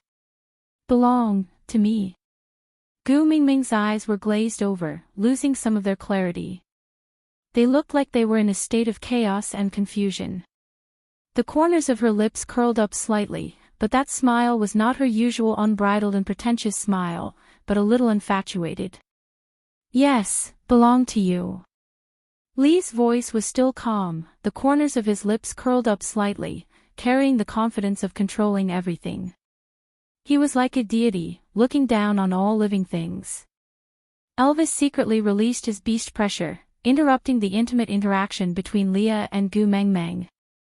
Leah glanced sideways, looking at Elvis with a puzzled gaze. Elvis took over the already half-conscious Gu Mengmeng from Li's arms, his brows furrowed tightly, looking at Leah with blame and disapproval. "She is the messenger of the beast deity. So she must stay in Saint Nazir." Leah did not seem to understand Elvis's implied meaning, but seemed to be using this attitude to remind Elvis, and this is the simplest and most effective method. Elvis's brows furrowed even more, because he also knew that Leah was right. As the tribe leader, he should consider for Saint Nazir, and using the fox seductive fragrance to keep the messenger of the beast deity was also one of the plans he had approved. It was just that at that time, he did not know that the messenger of the beast deity whom he had never met would be the one who always surprised him, made him break his rules, and made him call her leader uncontrollably. "When she wakes up, she will blame us." Elvis looked at the defenseless Gu Mengmeng who had fallen into a deep sleep in his arms, thinking about how her clear eyes would be filled with hatred and anger when she opened them again. He felt a sharp pain in his heart. To her, it's just two more outstanding males following her, she has nothing to lose. Moreover, if she gets angry because of the fox seductive fragrance, the only one she cannot forgive is me, not us. Leah seemed to be prepared for anything from the start, regardless of whether the outcome was good or bad. "If that's the case, you can kill me in front of her to vent her anger. As long as the messenger of the beast deity can stay in Saint Nazir and make Saint Nazir stronger, it's worth sacrificing my life." "Things have not reached that stage yet." Elvis interrupted Li's words. After going through life and death for so many years, he had long treated Leah as his family. Their blood and flesh were intertwined and they treated each other with sincerity. Although the thought of sharing Gu Mengmeng with Leah made him feel as though there was a fishbone stuck in his throat, Elvis treasured Leah like his own hands and feet. However, Leah smiled indifferently and glanced out of the cave thoughtfully.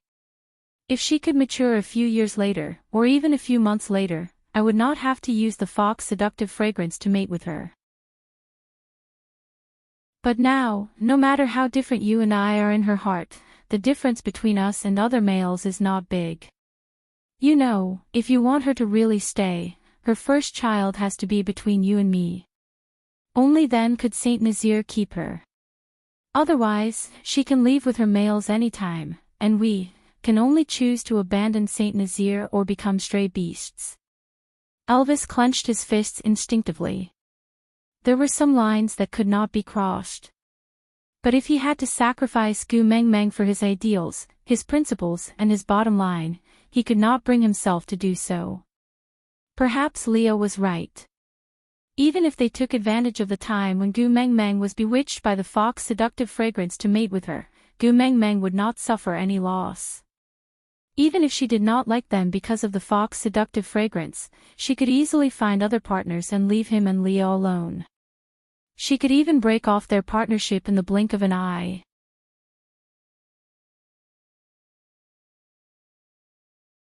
Chapter 56. She will not belong to anyone else, no one can take her away. Elvis turned around and carried Gu Meng Meng to the grass in the cave, so that she could sleep more peacefully. Leah did not stop Elvis from leaving, he just looked at him quietly. When he walked out again after settling Gu Meng Meng down, Leah had already collected all his emotions. His eyes were so deep that they seemed to be able to see through everything. His voice was so calm that there was not a single ripple in it as he stated in a light tone, "You have already fallen in love with her." Elvis did not say a word, he just frowned and looked back at Leah. After a long while, he nodded his head slightly. Yes, he liked Gu Meng Meng, inexplicably, so much so that he could not extricate himself. He and Leah had planned for Saint Nazir for so many years, yet he had miscalculated his own restless heart. So this was how it felt to fall in love. Gu Meng Meng used her big, lively eyes to teach Elvis how to make his heart beat. So, he would never let go of this mischievous female no matter what. Luckily, Gu Meng Meng was coincidentally the messenger of the beast deity, so Elvis did not have to choose between the tribe and Gu Meng Meng. Leah did not seem to be surprised at all. Yes, that female was the messenger of the beast deity, she had countless attractive points on her, she was beautiful and intelligent, kind and gentle. Most importantly, she represented the beast deity and was the supreme authority in the beast world. It was an honor to be able to stand by her side. Which male could not be tempted? What about Barit? Do I need to warn him? No need. Elvis had his pride as the leader of the tribe, or rather, he had his pride as a male. Leah nodded his head, he had absolute confidence in Elvis's abilities, or else he would not have bet everything he had to support him, to help him reach the peak, to build Saint Nazir into the strongest tribe in the beast world, to recreate or even surpass the glory of Sauter in the past. I will not tell her about what happened today, but not again. But, don't do it again. Elvis warned Leah seriously. His tolerance towards Gu Meng Meng was zero. Leah raised his head and his gaze drifted to somewhere outside the cave. Without a clear focus, his gaze seemed a little hollow and even his voice sounded ethereal, as though it was near yet far away. It would be best if she could stay in Saint Nazir according to her own wishes. But what if she didn't think so? If one day, she falls in love with another male? She's mine, Elvis interrupted Leah. His meaning was clear. No matter how many partners Gu Meng Meng had in the future, his position as the first partner would not change. I'm glad you're so confident. Leah smiled and shrugged. After taking a deep breath, he turned around and walked towards the entrance of the cave, leaving Elvis with a proud and aloof back view and a faint sentence. I'm going to prepare for the night campfire party and send those males away at the same time. Elvis did not stop Leah from leaving and only sighed softly. Yes, he also hoped that he could continue to be this confident. Not long after Leah left, Gu Meng Meng slowly woke up. She did not feel much strangeness and only felt as if she was drunk. She remembered being in Lee's arms and how she wanted to pounce on Leah and Elvis with lust in her heart. But she did not know that she was like that because Lee's fox's seductive fragrance had magnified the little greed in her heart. She only thought that she was too daring for lust and wanted to pounce on Leah, but how could she dare to think about Leader? Was she not afraid that Leader would swallow her whole if he was unhappy? Aside from the topic, Today, she clenched her teeth and bought a new computer.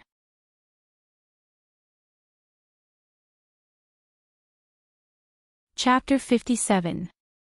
Come here. Elvis waved at Gu Meng Meng and said, I know you're awake. Gu Meng Meng, who wanted to continue pretending to be asleep, opened her eyes helplessly and flipped herself up from the grass. She smiled awkwardly but politely and said, Leader. Who will you choose tonight? Elvis's silhouette was hidden in the shadows and Gu Meng Meng could not see his face clearly even though they were very close. What? Gu Meng Meng's little heart froze because of Elvis's words. Who would she choose tonight? Was it the same as the emperor flipping the cards? Gu Meng Meng's mind automatically replayed Li's ambiguous actions and seductive words and her little face could not help but burn up. Damn it, Leo looked like an otherworldly flower. Why was he so good at flirting? And he even led my leader astray.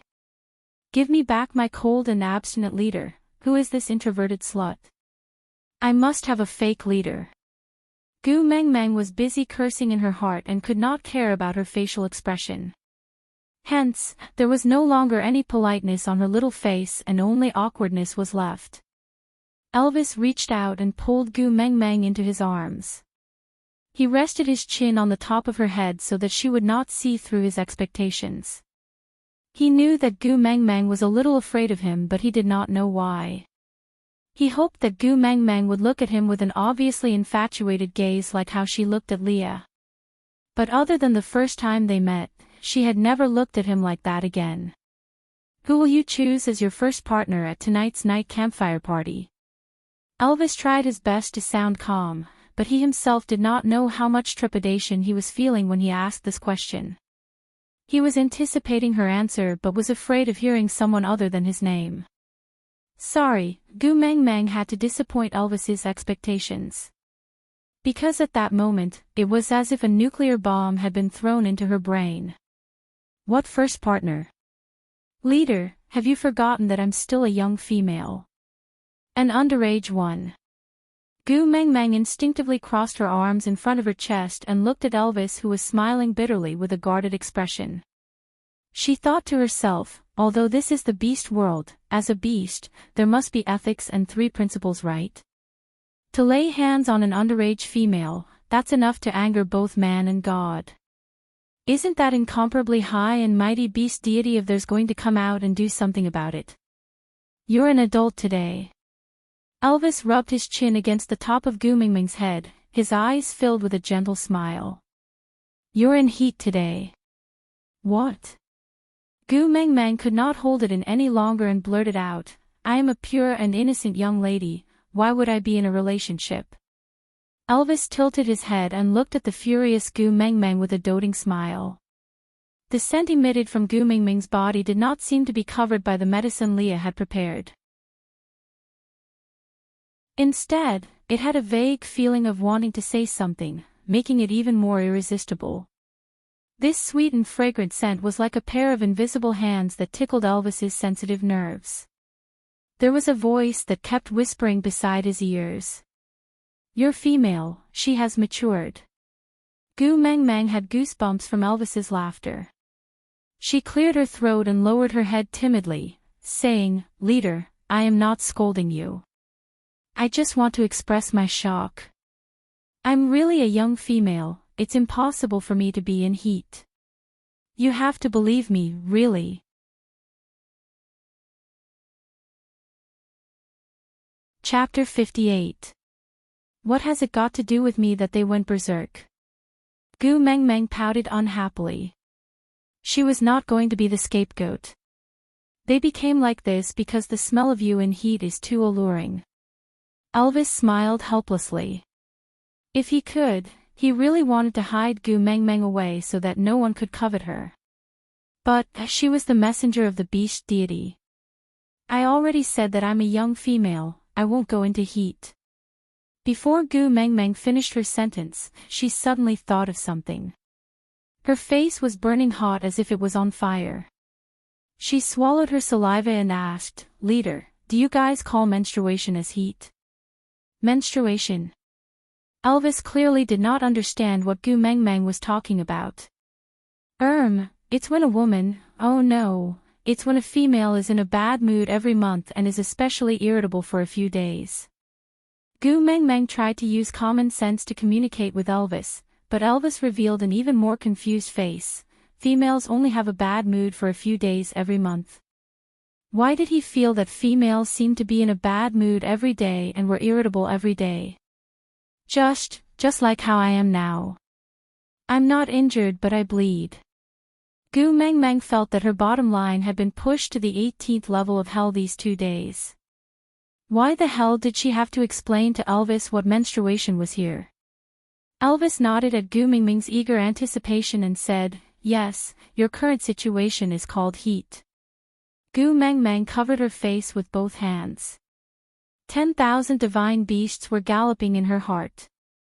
Damn it, a female that was not in heat was called a female, but one that was in heat was considered an adult. So, she had already been an adult for 5 years, but she still pretended to be an adult in the beast world and even attracted a bunch of demons and monsters to give her a coming-of-age ceremony. What kind of setting was this? What happened to being a queen after transmigrating? What happened to being either a royal consort or a beloved concubine? What happened to being a head servant with a cheat code? Why did she transmigrate to this barbaric era where men were in abundance and women were in decline? Damn it, all the women in the world were in a different color. Did all those years of watching, palace scheming, empresses in the palace, and every step of terror go to waste? Gu Mengmeng was wailing in her heart. Gu Mengmeng's world was collapsing. However, Elvis remained calm. Although he did not know why Gu Mengmeng had such a weird expression, she looked exceptionally cute when she rubbed her palm-sized face into the shape of a bun. So Elvis poked Gu Mengmeng's puffed-up little face in an untimely manner and asked playfully, "In the beast deity's world, you call estrus as menstruation?" Gu Mengmeng nodded instinctively, but after 2 nods, she realized the problem. The world of the beast god. Elvis knew she was not from this world. Gu Mengmeng suddenly raised her head and looked at Elvis. Her lips were pressed into a straight line and her blinking eyes were filled with shock and uneasiness. Those who are not of the same race must have a different heart. Their sins must be punished. Elvis would not be such a person, right? Bo. Leader. Gu Mengmeng could not help but stutter, her teeth chattering uncontrollably.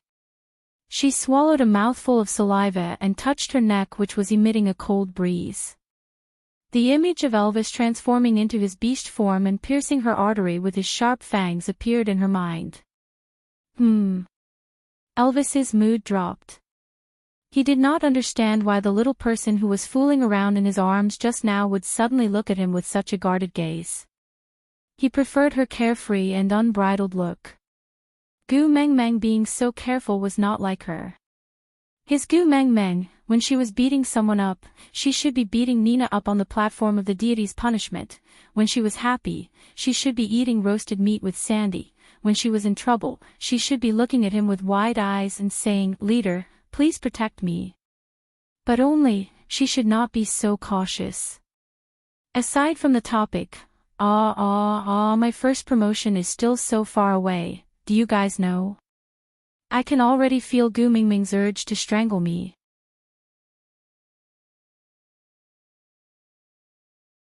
Chapter 59. Seeing Elvis frowning, Gu Mengmeng became even more nervous, and the moment she got nervous, she naturally bled. The barbaric sanitary pad prepared by Leah could not absorb Gu Mengmeng's ferocious amount of blood, so a bewitching red flowed down Gu Mengmeng's thigh. That warm current completely shattered Gu Mengmeng's self-esteem. What the f***ck? It was embarrassing enough for her period to bleed through her pants, but now it was dripping down in front of him. Gu Mengmeng felt that she had never been so embarrassed in her life. So she bent her knees and squatted on the ground, bawling her eyes out. Eat, anyway I can't beat you in a fight, nor can I outrun you. I can't do anything if you want to eat me. But can you be gentler when you eat me? I'm afraid of pain, sob sob. Elvis was dumbfounded by Gu Mingming's crying. He did not know why Gu Mengmeng was afraid of him, and now that he heard Gu Mengmeng say that he wanted to eat her, he did not know where to start. Was it not obvious enough how much he doted on her? Or, in the beast deity's world, the way males express their love for females is to eat them? Elvis was very glad that no one liked Gu Mengmeng in the beast deity's world. Unless I die, no one can hurt you. Don't be afraid. Elvis hugged Gu Mengmeng with heartache. He always knew that the messenger of the beast deity must have gone through many hardships to be able to serve by the beast deity's side. But he never thought that the other world would be so cruel to females. If Gu Mengmeng knew what Elvis was thinking, she would definitely explain it to him properly. Anyone who suddenly fell into a crowd of demons and was surrounded by a bunch of demons with green eyes would feel a sense of danger. Moreover, she was obviously guarding a demon king boss. But it was obvious that Gu Mengmeng did not know how to read minds, so she obviously did not know what Elvis was thinking. She just wiped her tears and looked at Elvis with misty eyes, asking, "You're not going to eat me?" "I'm not eating," Elvis answered firmly. "Not going to eat in the future?" Gu Mengmeng asked. "No." Elvis's heart skipped a beat and his gaze turned as gentle as water. Just because she said, "in the future," just now, Gu Mengmeng blinked her eyes and the corners of her lips curled up slightly. She asked, "Are you really not going to treat me as reserve rations?" Elvis rubbed Gu Mengmeng's little head dotingly and promised solemnly, "What you're worried about will definitely not happen. Don't let your imagination run wild." Gu Mengmeng sniffled and finally smiled through her tears. "You should have said so earlier if you don't want to eat me. You made me worry for a long time." Seeing Gu Mengmeng's relaxed look, Elvis also heaved a sigh of relief. After this ordeal, his initial uneasiness and anticipation were also disrupted. With the current atmosphere, he could no longer ask Gu Mengmeng who she would choose as her first partner tonight. Gu Mengmeng. A female's careful call came from the cave entrance. "Sandy." Gu Mengmeng tilted her head and peeked her little head out from Elvis's side. She looked at Sandy who was standing at the cave entrance timidly and did not dare to enter. She grinned and said, "Are you here to play with me?" Sandy was still a little afraid of Elvis. Although Elvis had never done anything to her, and it could even be said that she and the other females could live peacefully in St. Nazaire because of Elvis's abilities and Lee's intelligence, but she could not explain why she was still afraid of him. So, Sandy waved at Gu Mengmeng and said, "Can you come out for a while? I have something for you." Gu Mengmeng's heart melted when she saw Sandy's actions that resembled a lucky cat. She nodded her head hurriedly and rushed out. But she had only taken 2 steps when she was lifted up by the waist. When her feet left the ground, her legs were still flailing in Sandy's direction. Gu Mengmeng's face turned into a steamed bun from anger. She turned to Elvis and protested, "Leader. You're lifting me again." Aside from the topic, to be honest, I have always been in a dilemma regarding the question of 1v1 or NPC. Logically speaking, the beast world has always taken the NPC route, and my original idea was also the same. But the great editors said that the current readers are pure and cannot accept the setting of NPC, so the outline that I submitted to the editor is for 1v1. The male lead is set to be Elvis. You can tell it's him just by looking at the title, but if the little babies like to read NPC and think that NPC is acceptable, I feel that I can discuss with the editor again, because to be honest, Leah is a character that I like very much. He is very smart, has wisdom and is rational enough. However, a person who was too smart always thought that what he did was reasonable and controllable. When he realized that he was wrong, he was already deeply hurt.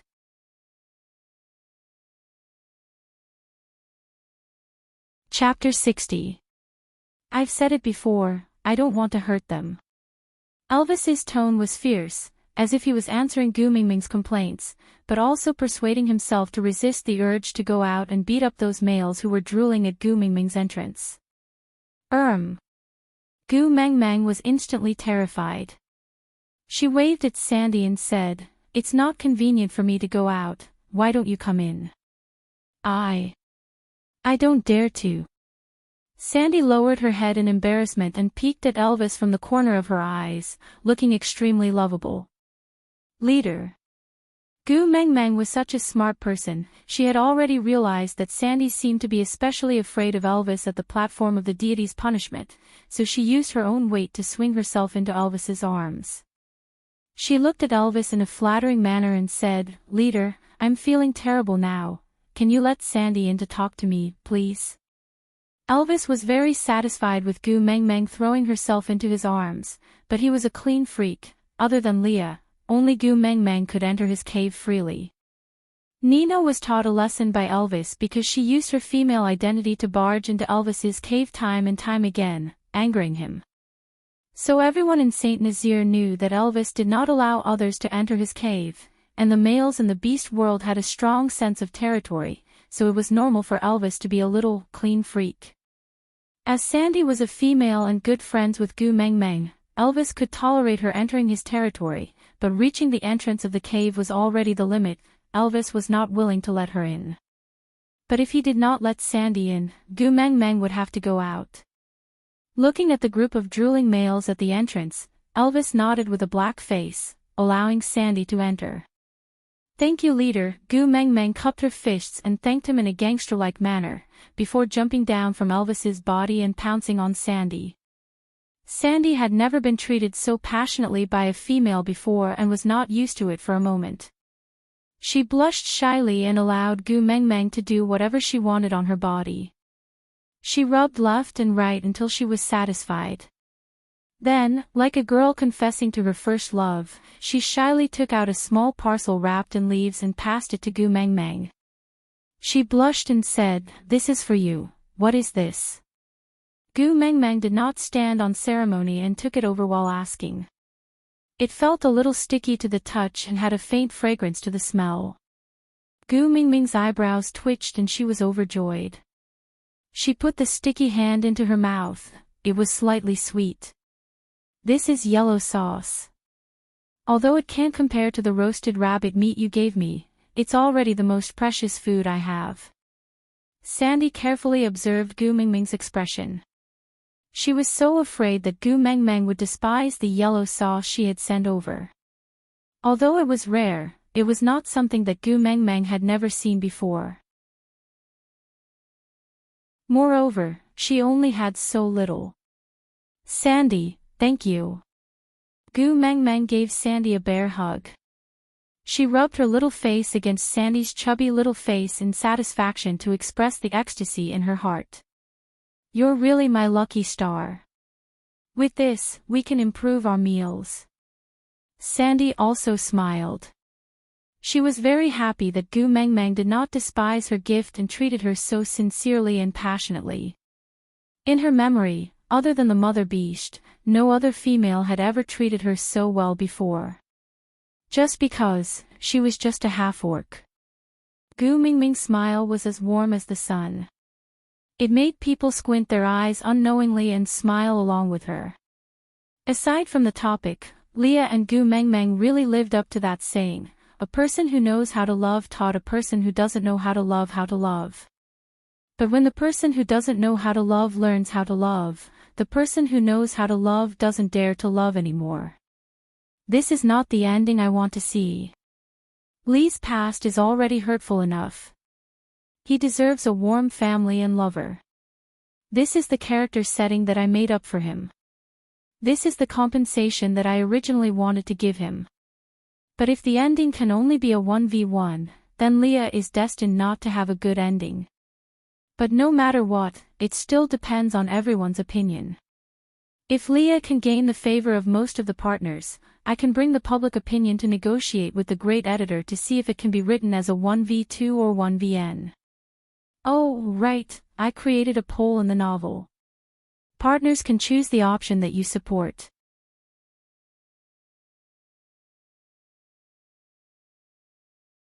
Chapter 61.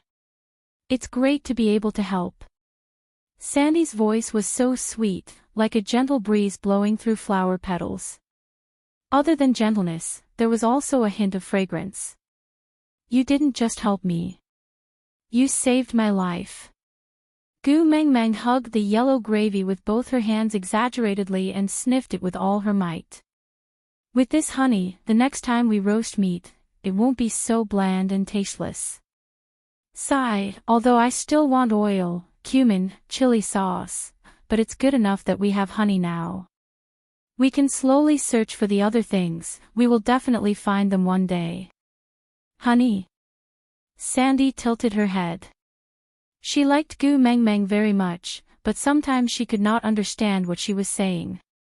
Gu Mengmeng raised the leaves in her hands and teacher Gu explained to her, this yellow gravy, another name is honey, that's what we call it at my place. Oh. Sandy nodded her head, not really understanding. She knew that Gu Mengmeng was a female that Elvis had brought back from outside the tribe, so she interpreted the term honey as a dialect from Gu Mengmeng's original tribe and did not take it too seriously. Can you tell me, where did you find this? I'll get some later too. No way. No way. Before Gu Mengmeng could finish her sentence, Elvis and Sandy objected at the same time.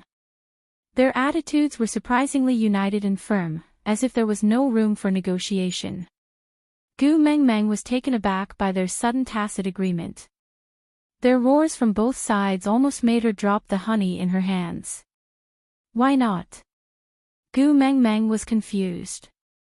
Sandy was not a petty person, she would not object just because she was unwilling to share the honey with Gu Mengmeng, or else she would not have taken it out on her own today. Elvis was even more confused, he was a wolf that ate meat, why would he compete with the honey?